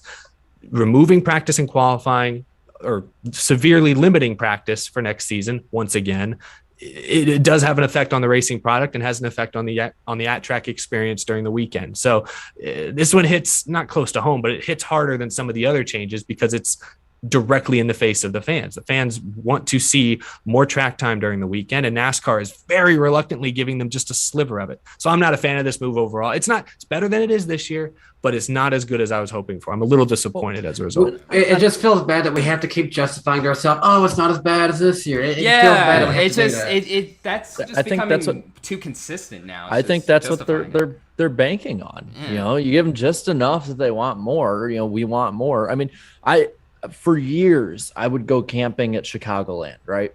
And I would, we'd get there on like Wednesday and be there through Sunday. And there was cars on track every day. Practice. There was something going on. And as a race fan, I really, it was awesome just, to go in there and to just soak it all in. And it was all part of the experience. Well, now, based on what a lot of the weekends that they've tried to do the last couple of years, and now with this, a $800 weekend used to cover 5 days. Now that might cover 2. Like this is severely undercutting the fans who are the fans who are paying the most to go see your product in person. It's a slap in the face to them. I mean, sorry, go ahead. Well, just if I'm going, if I'm gonna go in the infield, if I'm gonna spend a shit ton of money, I want to see damn cars on track. I don't want to sit there in an empty track for most of the weekend. Well, and it's also, and to me, it's also, if you're camping, drivers in the past would come out to the campgrounds, they'd do sponsor events, they'd have more appearances. But now drivers, you hear them clamoring since last year for more one-day shows. We don't like being away from our families for the full weekend. We don't like sitting around the motor home. Cry me a river. Exactly. So right now, cup haulers for a lot of races this year don't even get into the track until like midnight on Saturday or Sunday morning. You know what I mean? So the cup drivers are flying in Sunday morning, maybe Saturday night, but they're not going to the track Saturday night more than likely. They're flying in Sunday morning. They're getting up. They're doing they're racing. They're maybe doing one sponsor appearance outside the track, and they're going home. So not only are you costing fans, less cars on track, which, let's be honest, it's nice to have the cars around you, but nobody's really sitting there studying practice. Like I'll be in full disclosure, that's fair. But now the weekend atmosphere of drivers being around, getting to, seeing, we've joked in the show in the past how NASCAR executives, you'd see them partying in the infield at Talladega on a Friday night. You'd see drivers, Dale Jr. would be partying Friday night, and that won't happen anymore. That's not going to happen anymore. Yeah, and they're basically eliminating that from ever being a possibility again, which is a disappointment. Like, and if the justification is a lot, like, because I have to think money is the biggest, obviously, but it's not the only, because there's some things that they get, like, for instance, like the Brickyard 400 probably made them more money, but there were more reasons to change it to the road course that NASCAR saw. I mean, you see it in the ratings too. So I have to think the next biggest part of that is everyone, we're away from home too much, like we were talking about before. Like, I'm sorry.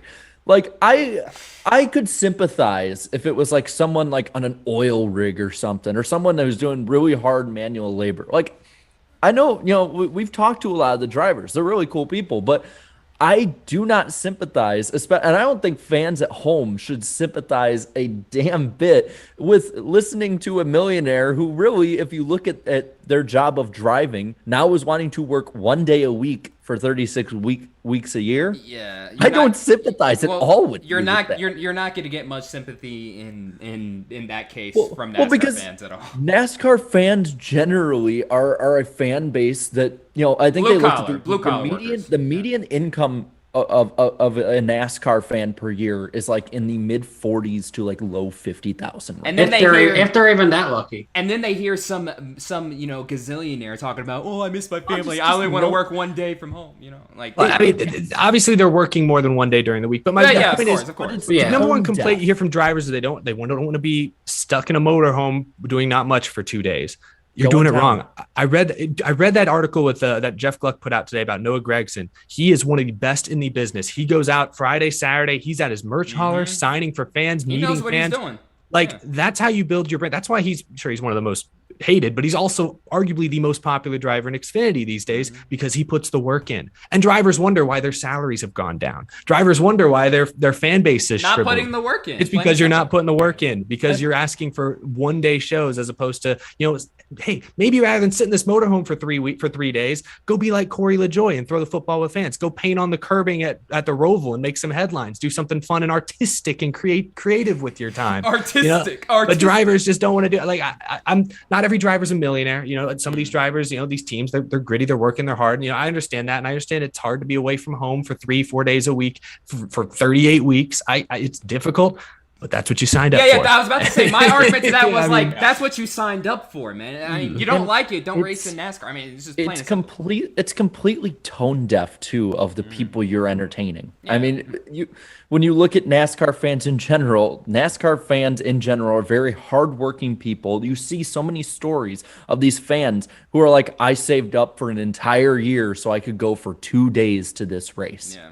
2 days, and you're wanting to cut it more for them. I'm sorry, that pisses me off as someone who went in the infield for 15 years, someone who watched my grandpa, for instance, look forward to that one race a year.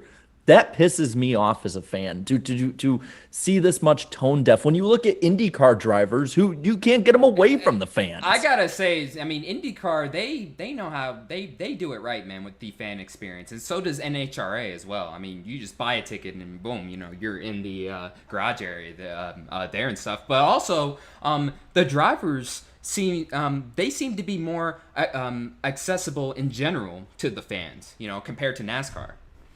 NASCAR, they're pretty they are accessible. I'll still give NASCAR credit. Yeah, they still are. On it. Yeah, my point is, it's just, and I don't mean to put all this on the driver, because I don't think it is. I think a lot of this is the teams want to save money, not spending as many nights at hotels, blah, blah, blah. I understand there's cost cutting as a measure, but my point is, what are the fans losing by far less practice and qualifying and by one-day shows? And it's this. It is the opportunities to meet your favorite drivers. It's the opportunities to see them in action, to form that bond, that connection that IndyCar is doing a really good job of these days. NASCAR still, when the drivers are at the track, they are still doing a good job, but they're just at the track far less frequently right now because of COVID protocols and current scheduling. And next year, they're planning to continue that, it sounds like. And that's what's disappointing me. I understand we were never going to go back to 3 hours of qualifying. Yeah. I'm fine with that. Yeah, but that's cool. 20 minutes.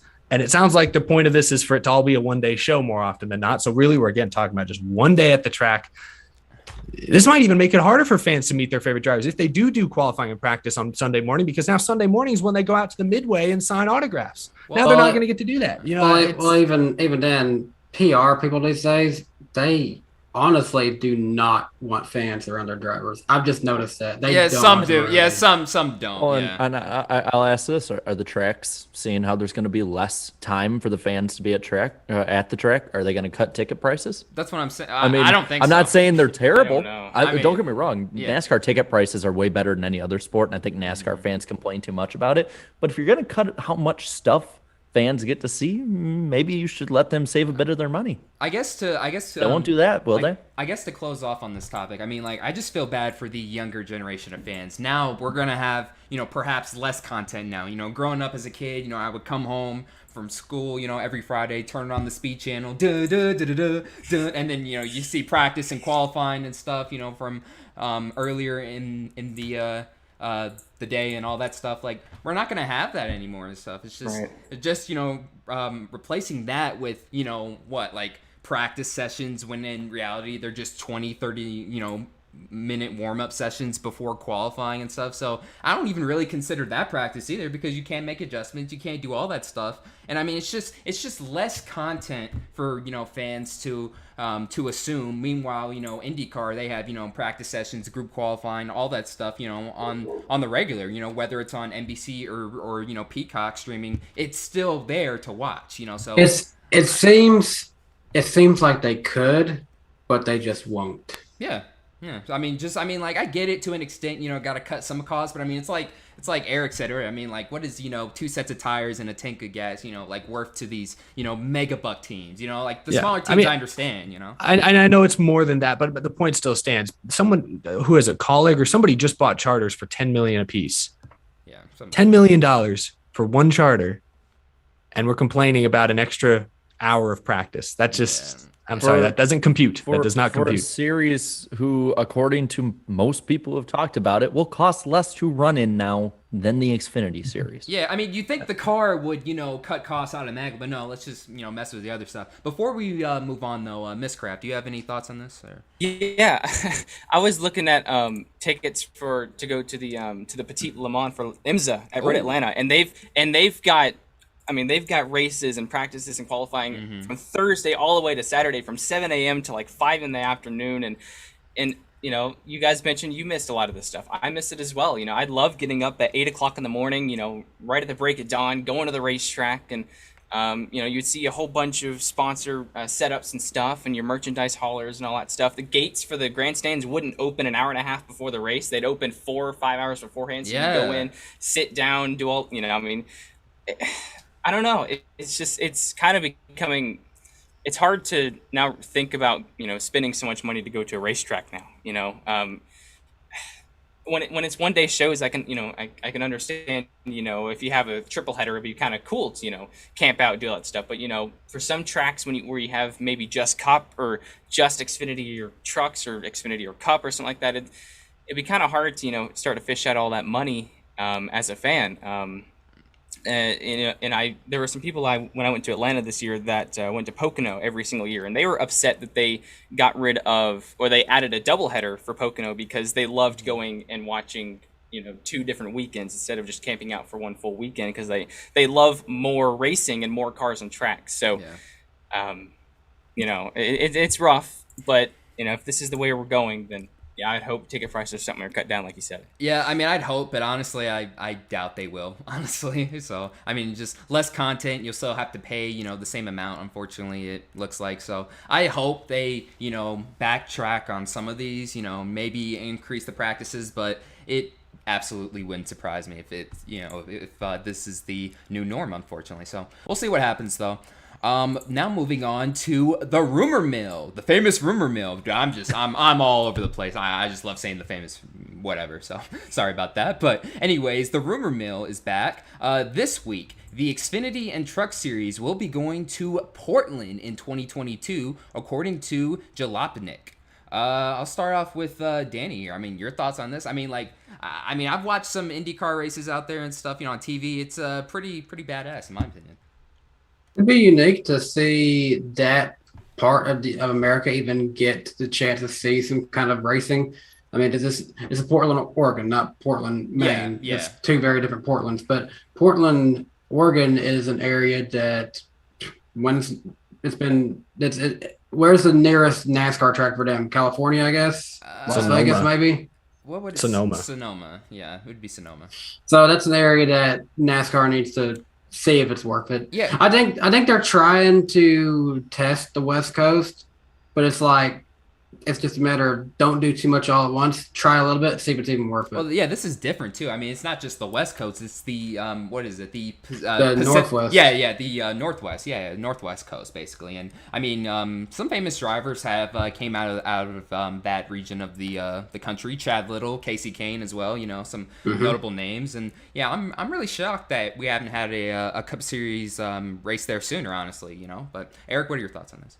I mean, I don't know a whole lot about the track. That's where IndyCar just raced there a couple weeks ago, and the ARCA, was it the West Series, I guess, raced there as well? Yeah, they were there for that fiasco. And they got Taylor Grade at the end there. I'm just calling a lot of drivers out tonight. They deserve it. Let's be real. It's fine. I think we're all calling people out tonight. Yeah, they can take it. They can take it. No, what's funny is you guys have complimented Riley Herbst tonight, and I've gone after Ben Rhodes and Taylor Grade. This is opposite day. Yeah, this is opposite day. This is getting insane. But crazy. I mean, it's a new road course. I don't know a lot about the facility. Obviously, it must be decent. It looked okay the little bit I saw of it during the IndyCar race. And also, I think they have hosted a Truck Series race there before. I just wanted to add that. I think a Truck Series race has. Yeah, I hadn't seen it. I'm very unfamiliar with the track, so I think it could certainly serve, and as the report suggests, perhaps a truck or Xfinity race. Maybe both of them doubled up the same weekend, so it's not a complete one-off, because that might get expensive. I mean, we talk about cutting costs. Sending a truck team for a one-off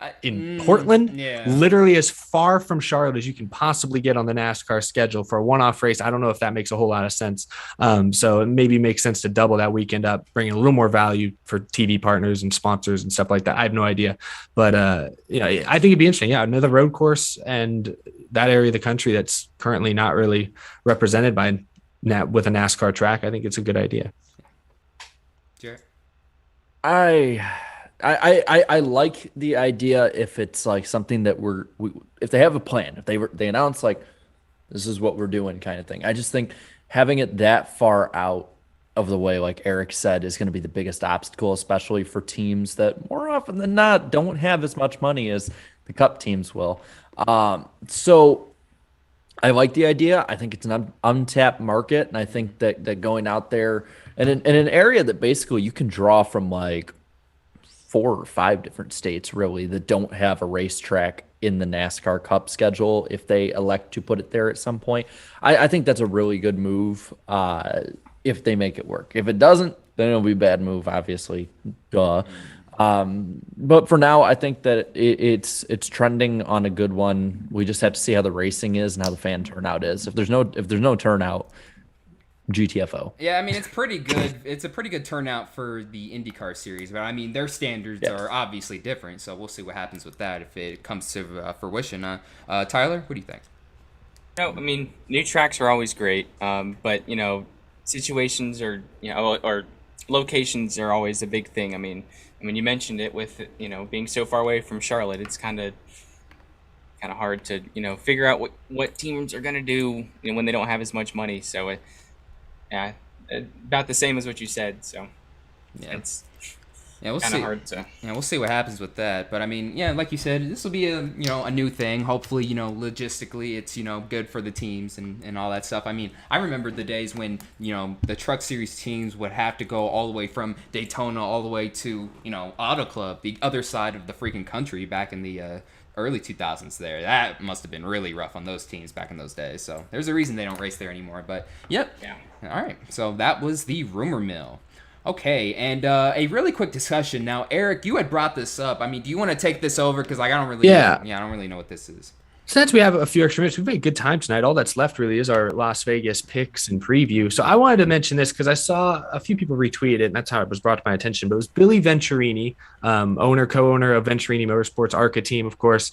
And I don't have the tweet pulled up exactly, but he basically said along the line, what if, kind of threw us out as a hypothetical. I don't think he was actually necessarily pitching for this specifically, but threw it out as a hypothetical. What if in the future there's some sort of halftime in NASCAR races that allows, and by halftime, it's not just pause commercials, let the drivers take a sip of water, but no, more like the teams can take the cars into the garage stalls and completely, like, unlike the little fake practice sessions we were just talking about, actually go under the car, make huge adjustments, things like that. I know what he's referring to, because on the short track scene they have those little halftime breaks where after like lap 75 out of like yeah, but I guess not some sort of they take them to the garage, but obviously and stuff. In NASCAR they could take some pretty serious swings at it. And his idea was that maybe it would add to storylines, because if you can take that big of a swing at it, a team that missed the setup in the first half of the race that's running 15th or 20th, they might turn it around and be a contender in the second half if they because they have the chance to really work on it.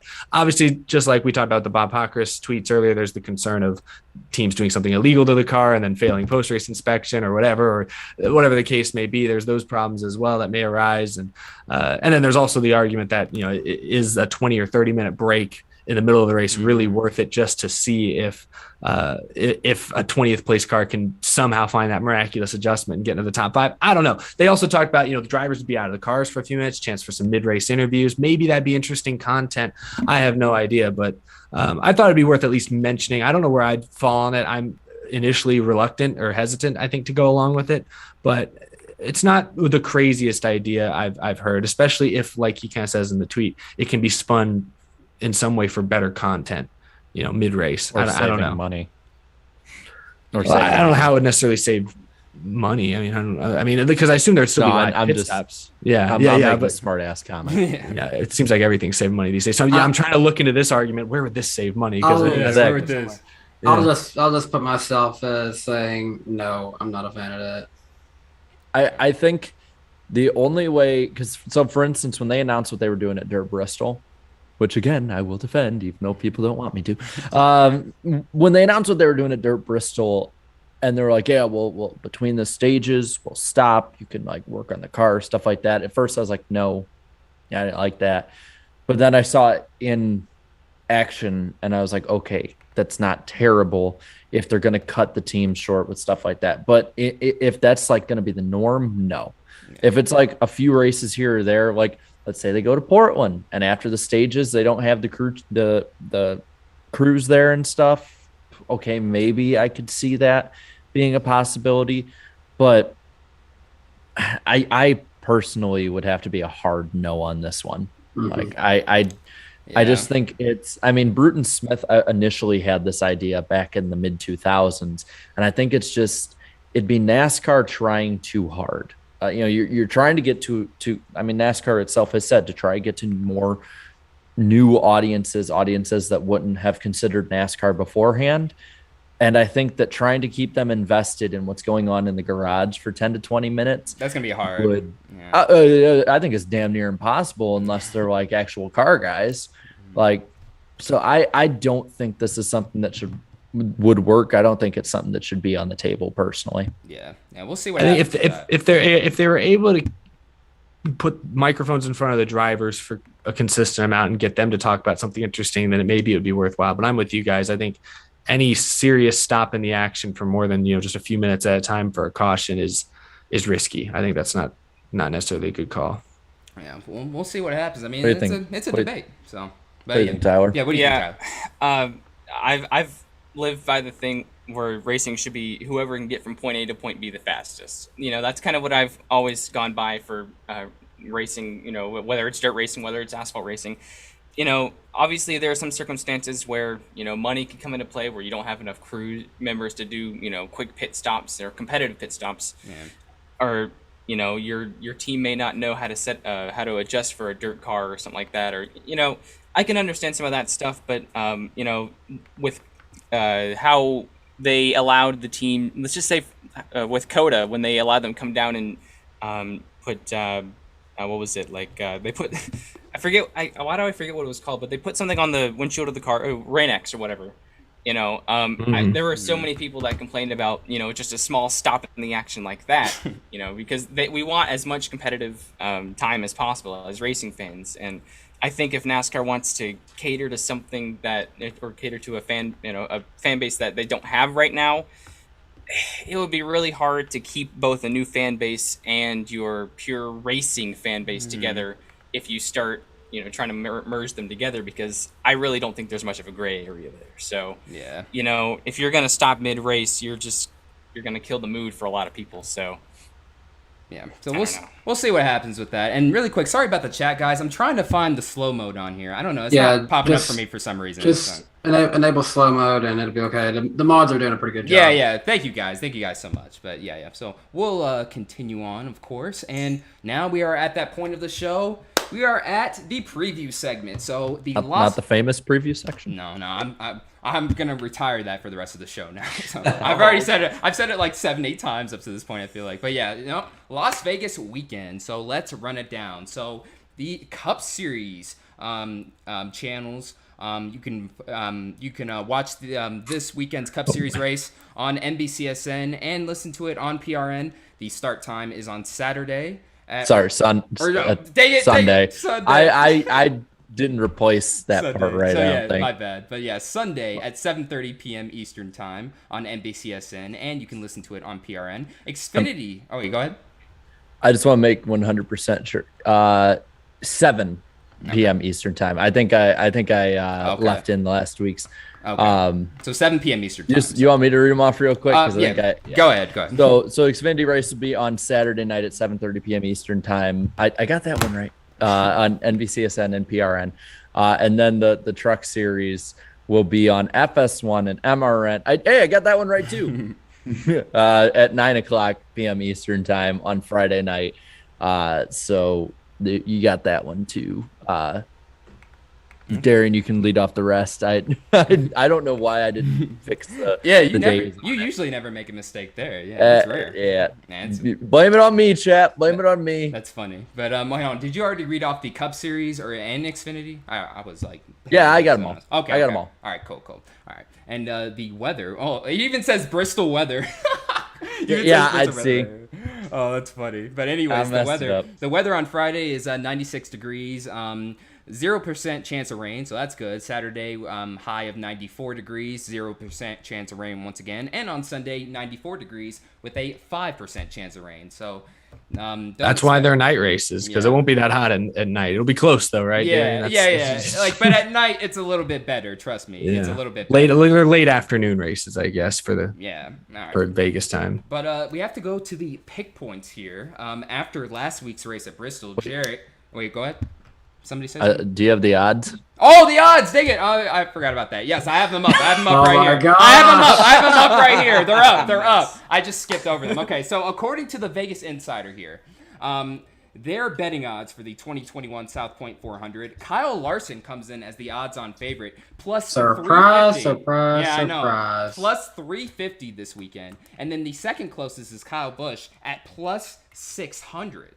So, I mean, they really think Kyle Larson's just going to straight up dominate this weekend. And third is Denny Hamlin, plus 700. Chase Elliott, fourth, plus 800. And finally, rounding out the top five, Martin Truex Jr., plus 900. Now, I can list off a couple of, dark horses here. Tyler Reddick, I mean, he's outside of the playoffs now. But, I mean, this weekend coming in at 4,500 odds. So, I mean, if you want to take a bit of a risk, go for it. And then, I don't know. How is Ross Chastain here? Does he have a track record here? No, not really. I mean, he's got his first Xfinity Series win here. Yeah. So I mean, like he's listed as 5,000 plus odds. So I mean, like there's another risky one. So if you want to, perhaps pick a dark horse, go for it. But yeah, those are the betting odds there. And now let's get into the pick points. Jarrett extended his lead this weekend. Now he has 516 total points accumulated throughout the season, sitting P1. Eric is right there, minus 37. I mean, that's pretty close compared to the entire season thus far. So Eric Eastep, minus 37. I am still barely on the podium, minus 78. The chat, you are just 2 points behind me, 2 whole points, minus 80 in P4. The guests sit solidly in 5th. Minus 103. And finally, Danny B, you gained some points this weekend, didn't you? Now you're minus 112, right? No, that's exactly where I was. I even won, and I'm still there. Oh my goodness. Well, yeah, he's still in the basement. So hey, he perhaps has a shot to go over the guests. So we'll see who Miscraft picks. Well, it'll all depend on that. But yeah, so let's get right into it, guys. Now let's get into it. Who is going to win in the Truck Series? I'm not going first this time. Yeah, who's going first? Who's going first? That's always the thing. That's always the question. Who's going first, Jerry? Sure, why not? Go ahead. I think I'm gonna have to go with John Hunter Nemechek, to be honest. I mean, I think he finished. Was it second to Kyle Busch earlier this year, or did they race it last? I think KBM's gonna be the team to beat here. So I'm gonna go with John Hunter Nemechek. Yeah, I'll just get mine out of the way. Yeah, John Hunter Nemechek for me. Yeah. I was double checking. I was double checking the starting lineup just to make sure I wasn't forgetting anybody. John Hunter Nemechek's probably the runaway favorite. Yeah. But I don't know. I feel like Sheldon Creed has been the best car in every race of these playoffs so far. I know it's a completely different type of track, so maybe I'm going too far on a limb on this one, but I think Sheldon Creed. I'm going John Hunter Nemechek. I'm gonna go with him again. Chandler Smith. Chandler! Oh God! I got nervous when I heard that video. I was like, man, Chandler, I feel like I got in trouble now. Chat's definitely going John Hunter Nemechek. Yeah, it's pretty much a that's what I'm blowout. seeing. Yeah, so John Hunter, definitely. Okay. All right. Now, who is going to win the Xfinity Series race at Las Vegas? I'll go first on this one, and AJ Allmendinger. I'll go with AJ Allmendinger as well. I mean, he won there in the spring, so I feel like that's a safe pick. He's been a little, dare I say, a little bit of a non-factor his last couple of races, at least by his early season standards. But no, Ty Gibbs, he's going to win this weekend.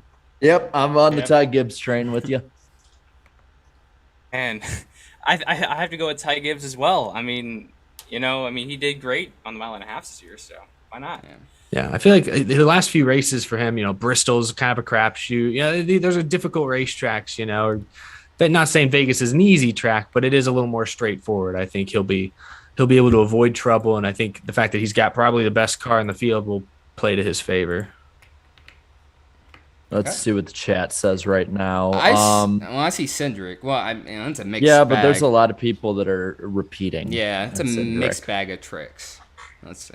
It really does look like it's between 22 and 16, though, Yeah. with some Ty Gibbs sprinkled in there. Daniel Hemrick is in there. Gregson, Herbst, Allgaier. Oh, Gibbs, of course. Hemrick. He's racing. Oh, yeah, Hemrick is a repeat. I think it's Cindric. I just saw 4 unique Cindrics in a row. Yeah, or almost in a row. Yeah, Cindric. that's looking like Cindric. Jeremy Yeah. Clements, though, going to put on a good show. Yep. I'm thinking, I'm realistically hoping top 15. That's about as good as they've run most of this year. But I think a top 10 is absolutely not out of the question. You never know. Definitely one of the dark horses, for sure, without a doubt. Okay. All Has right. everyone picked, right? Just making sure. Yeah. Everyone picked? All right. Just making sure. Okay, now let's get into the Cup Series stuff. Who is going to suck this weekend at Las Vegas? Eric, you start us off. Who's going to suck? Oh, boy. I don't know. I want to pick a playoff driver. I want to keep it interesting.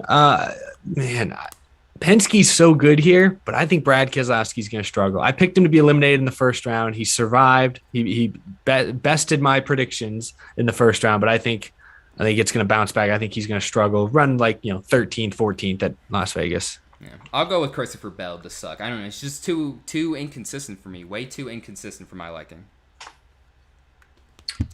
Oh, sorry. Go. You go. Go ahead. Okay. I'll say Kyle Busch, honestly, not having a good run at his home track. That shocked me. Yeah. I think I'll have to go with Joey Logano on this one. That shocked me too. That's very shocking. I'm gonna go with Tyler Reddick. He has struggled here his entire career for the most part, one way or another, and I think it continues this weekend. Yeah. Okay. And who's the chat pick? Who's the chat pick? Let's see. They're going JGR. It looks Whoa, like. yeah, I'm seeing a lot of 18s and 20s right now. Well, the 18s are repeats. It's NVR It's owner. just envy. It's NVR. It's just envy. Well, there's another one. I am seeing a few others for 18. Yeah. See, 19, I see. Also see some 20s. Just give them all of Joe Gibbs Racing. So Yeah, they can't just- pick any just Gibbs pick- drivers to win. Just pick Joe Gibbs Racing, basically. Well, I Yeah. guess Actually, nobody's temporary. saying Hamlin, so just say Truex, Busch, and Bell. They can't pick them anymore. Oh, there's a Hamlin. Oh. As you say that. There's one. There's one for Cheater Boy. We know who that is. There's actually a few Harvick ones in there now. Yeah, there's a few there. Well, there's some bad words in there now. Yeah. Might handle that really quick. There's actually surprisingly a lot of 18s and 19s in there. Give them both. Yeah, somebody You've done said, this to yourself, chat. Somebody said All right, Golden let's Boy. let them choose. Let's let them choose 8 between Kyle Busch and Martin Truex. Who you choosing? Just put 18 or 19. Yeah, We'll just be able to 18 or tell. 19, y'all. And then, yeah, we'll settle that later. Who do we have? Let's see, who do we have here? And by the way, thank you to the mods for handling it. It's not pulling up That's the option 18. for me for some That's reason. 18. Yeah, I see 18. Kyle Busch. I see 18 right there. So, wow, they all bought into my ideas. Yeah, so Kyle Busch is going to suck. All right, now let's get into it. The next segment, dark horses. Who is your dark horse this weekend at Las Vegas, Jarrett? Chris Buescher. He has run in the top 15 in like the last 4 races at Las Vegas, and I think that Ford is going to be up in the top 10 this week. Yeah. I like that pick. They've just been so bad lately. I don't know. It'll turn around this week. It'll turn around Yeah. this week, right? Definitely. Let's see. I'm going to go dark horse. I'll go with Ross Chastain. You know, he's very hit or miss at places. This was the place he scored his first career victory in Xfinity. So, yeah, Ross Chastain. Well, No, you go ahead. You go. Go ahead. Sorry. I'm going to go with Matt DiBenedetto because he finished twice. He finished second in both races last year, I believe. Did he Yep, not? he did. So I'm going to go with DiBenedetto. You said exactly what I was going to say. Matt Benedetto for me as well. I should have gone first because, I was also thinking Matt Benedetto, and y'all kind of took the words away. I'm always trying to think if there's another driver to kind of shout out, like, who to watch for. Bubba Wallace, like I said, I know he's good at Bristol, but he ran up near the top 10 in his first race with Booty Barker. Yeah, never know. Maybe another top 10 this weekend. Yeah. Maybe they just found a spark. I don't know. Man, we'll see what happens with that. I'll be real. I mean, maybe it's changed since. And by the way, Brad Keselowski is not an underdog pick. I saw a lot of Matt Benedetto's. A lot of Chase Elliott's too, or one guy who's maybe Chase Elliott. I saw a lot of Matty D's in there earlier. That's what I saw. I think I still see a lot. Yeah, I'm saying 21s. I'm saying Matt's name. I'm saying Matty D. It's Matt Benedetto. Yeah. Okay. Now let's move on here. Now, who is going to win? Who's gonna win? Who is going to win this weekend? Who's gonna win this? There's a maniacal laugh from Jared. It's funny, man. It's funny. Who's going to win this weekend at Las Vegas? Who wants to go first? Anybody?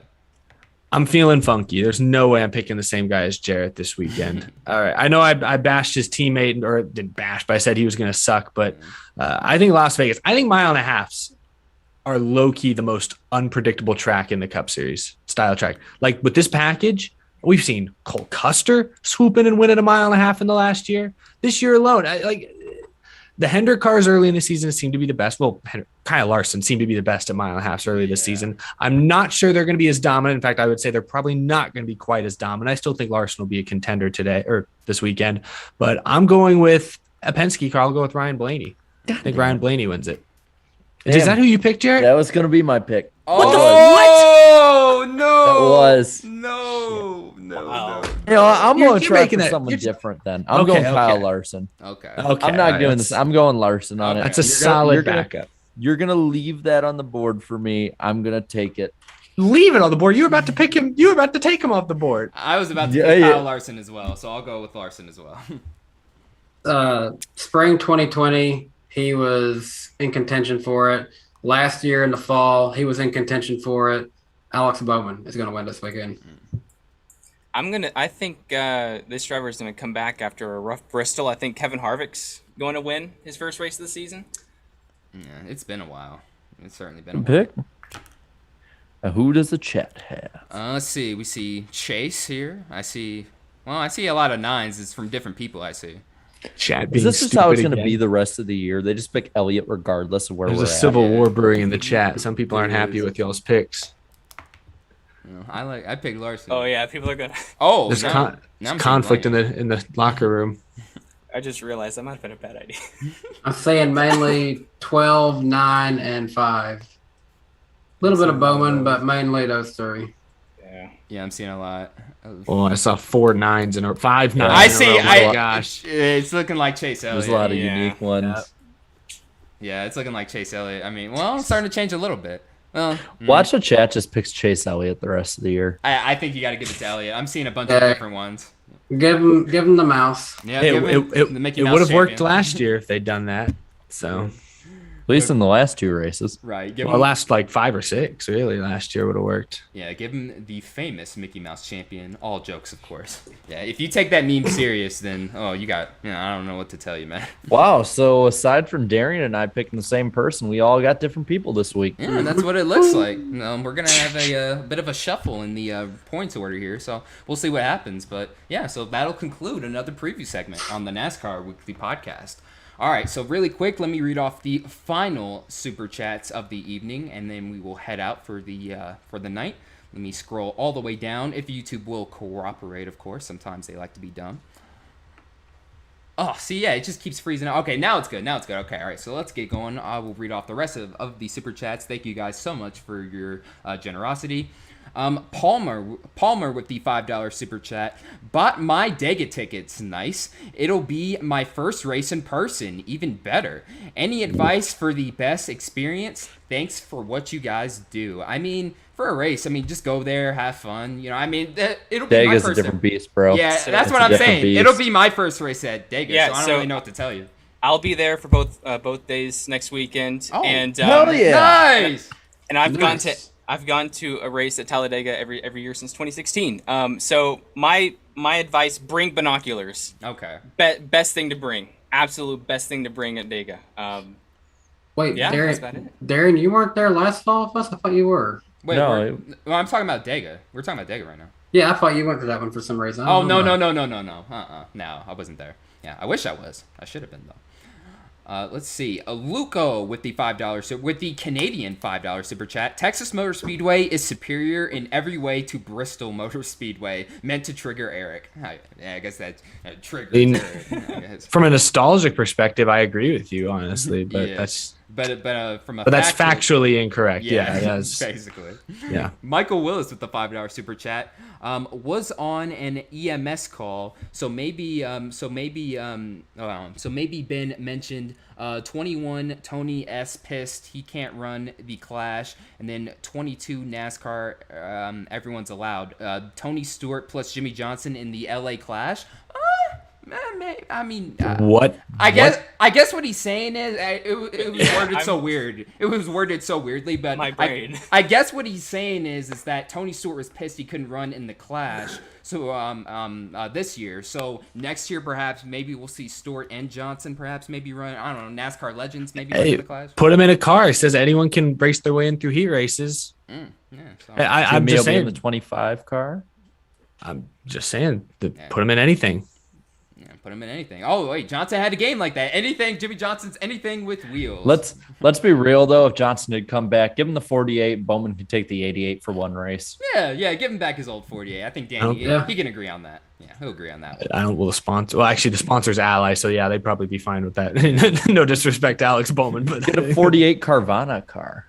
Oh boy. Ooh, that would look good. We'll see. I could see Ally just being like, okay, Bowman, you take purple Ally, Jimmy, you can be white Ally. Hey, Chip Ganassi built a next gen car. I know they're going out. They're not racing next year. They do have a next gen car. But they've got a next gen car. Maybe they're able to run that in the Clash and just go out in a blaze of glory. Yeah. Hey, take this car that Ross tested and just go smash it, Jimmy. Yeah, we'll see what happens with that. Reenact your IndyCar career so far. Oh no! Hey, he had a did good have run. a best finish. Yeah. His best finish of his career last weekend. So. Was what, like 17th? 17th though. But hey, he's improving. He's improving little He's by improving. little. So, Luco with another $5 Canadian super chat. Thanks, buddy. Darian's internet bugging right now. Was it? I think it's been pretty good on mine. It looks very, very blurry. I don't think it's your internet. I think you're messing with OBS settings, and I think we'll talk about it after the show. Yeah. We'll talk about it. We're testing out a few things. It'll be fixed. Yeah. That's why it's a podcast. You can still listen to us. Yeah. Okay. And then Dominic _Foxy13 with another Canadian super chat, $2. Thanks, man. Sips Pepsi Zero Sips Pepsi Zero sugar angrily. I guess he's mad at your Pepsi comment earlier, Jarrett. That's probably why. Oh, boo-hoo. No, I was kidding. Hey, I like all soda. Well, water's the way to go, of course. Just my personal opinion. Yeah, my personal opinion. That's fair. Jacob with the Canadian $5 super chat. Man, a lot of Canadians in the chat tonight. Thanks, man. Really appreciate it. I learned last night that Richard Petty made his NASCAR debut at Exhibition Place in Toronto. Weird. Yeah, I didn't even know that. I didn't even know that. Yeah, interesting facts. Thanks for telling me that. I had no clue. Hot Piss with the $5 super chat for Miscraft. I go to Kings Island and Cedar Point all the time. I went to what is this? Carowinds, I think it's Carowinds. Take it, Carowinds after Bristol. Fury 325 is great, so I'm sure you're familiar with that. It's a great roller coaster. Yeah. Hey, Intimidator 305's, Intimidator 305 at Kings Dominion. Yes. Yep. So freaking cool. Great roller coaster. Top 10 for sure in the world. So freaking cool. It's great. So we have a few more super chats to read off. Flying Gator with the $2 super chat. Elliott versus Harvick, a gladiator fight at the Coliseum. Yes, book it. Tag the Twitter account right now. That hasn't tweeted in 7 years. Book it right now. Let's go. Rico92 with the $5 super chat. Cancel the All-Star race so the teams can have another weekend off and save money. Go Daniel Suarez. That's debatable. We'll see. But that's very Well, they're cost saving. Yeah, cost saving. Yeah. Got to get money hungry. Yeah, that's for sure. Ave 10 with the with the $2 super chat. If they want to cut costs, get rid of stage racing. What? How does that? I'm sorry. That doesn't do anything. I'm a little confused. I don't know how that. You have Maybe to it's explain like that. more cautions and restarts, more crashes. Hypothetically, I don't know. Maybe. I'm trying to understand it. James Greer with the $5 super chat. I hope to see y'all at Dega next weekend. I'm only going Saturday. Hey, if we run into you, don't be afraid to say hello. Thanks, man. Yours truly, Chris, with the $5 super chat. Good seasons, hangovers, SHR. Yeah. They haven't been on point really since last year. On both Cup and Xfinity. Yeah, that's for sure. And finally, Luco with another $5 super chat. Thanks, man. It simply says, "I hate Denny Hamlin." Oh no! Damn. It says, hey, just I guess. Okay. Doesn't like Hamlin. Hurt my feelings. Hey, is that Jordan Fish's burner? I guess maybe so. I don't know. But I love you too. oh man, that's funny. But yes, that'll do it for the super chat reads. Thank you guys so much for your guys' generosity tonight. What an awesome show. That'll basically conclude it for another edition of the NASCAR Weekly Podcast. What channel are we on next week? Hold on, let me scroll down. Oh, I'm on. Yes, we are on Eric Estep's channel next Wednesday, September 29th at 8 p.m. Eastern Time. We'll have the Vegas recap as well as, going over that week's news. No guest this week yet, but I mean, hey, guest or no guest. Never know who will hop in. We'll still do the show. Either way, a show's happening next Wednesday. So, yes, next Wednesday on Eric Estep's channel, September 29th. And before we head off, just wanted to say really quick, thank you so much to Miscraft for coming on tonight. Before we head out, where can people find you on social media besides YouTube? So I've got Instagram accounts. I think it's Miscraft.74. Then I have Twitter, of course, Miscraft_Cup. And I push cars in circles and take pictures of them. That's me. Now tell me, what season are you currently on? Was it like season 7 or 8, something like that? 7, and I'm about to start a truck series season. So we're working on that. That'll be nice. I'll have to sign up for one of your races. It's been a while since I've signed up for like stop motions. It's been years. Yeah. I think. Well, I don't do signups because it's gotten to the point where there's so many people. Okay. So yeah, smart. Yeah. Aaron will send you a custom truck. Custom truck, right? Yeah. There was one fun fact that I wanted to mention earlier, but I live in the same town as Rutledge Wood, by the way. So that's pretty interesting. Nice. We're so sorry. No. Eric, bro?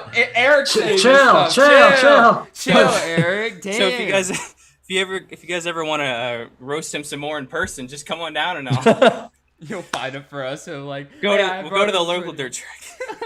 I feel like it was Homestead 2019. We were walking by Rutledge and he was doing something. All of us started like messing with him. He's like, "Hey, Rutledge!" I mean, I don't have any problem. I thought I said that because I thought that was the cool thing to say, was to make fun of Rutledge. I mean, he makes fun of himself. Can we talk for a second? Why the heck did they do the exact same little helmet throw bit during the Xfinity and the Cup Series race with Rutledge and Petty and Dale Jarrett? I don't know, man. They literally did the exact same bit. Like they did it a second time. They did 2 takes, 2 days in a row. I thought that was really weird. But usually, we're at Bristol. That man, you throw helmets there. Yeah. And they literally made the same joke too about like, oh, that's $1,500 right there. Oh, that's a lot of money you're tossing around right there. Oh, And then Brad Doherty. like Jeff Burton stepped in and was like, "Hey, that's actually mine. You don't need to throw it." They made it was just weird that they did like the same bit. It was like a theater performance where you've seen the same show twice and it's a little different, but not really. That they followed the script. Anyway, no, I like Rutledge Wood. That's funny. Yeah, that's really funny. I feel like his whole like humor is self-deprecating. Yeah. Well. Yeah. So that just about does it. Get the Dell call ready. So let me do my outro and we'll get started here. Anyways, really appreciate you guys tuning in to tonight's edition of the NASCAR Weekly Podcast. Thank you guys so much for watching. This is Black Flags Matter. Catch you next time. Cue the outro. I did not hear it at all. Did you guys hear it? Yeah. Is he even blowing? I don't know. He did his best. He did his best. He's trying so hard. It's just weird that the mic doesn't pick up at all. What? You did your best, Jared. Or Jared.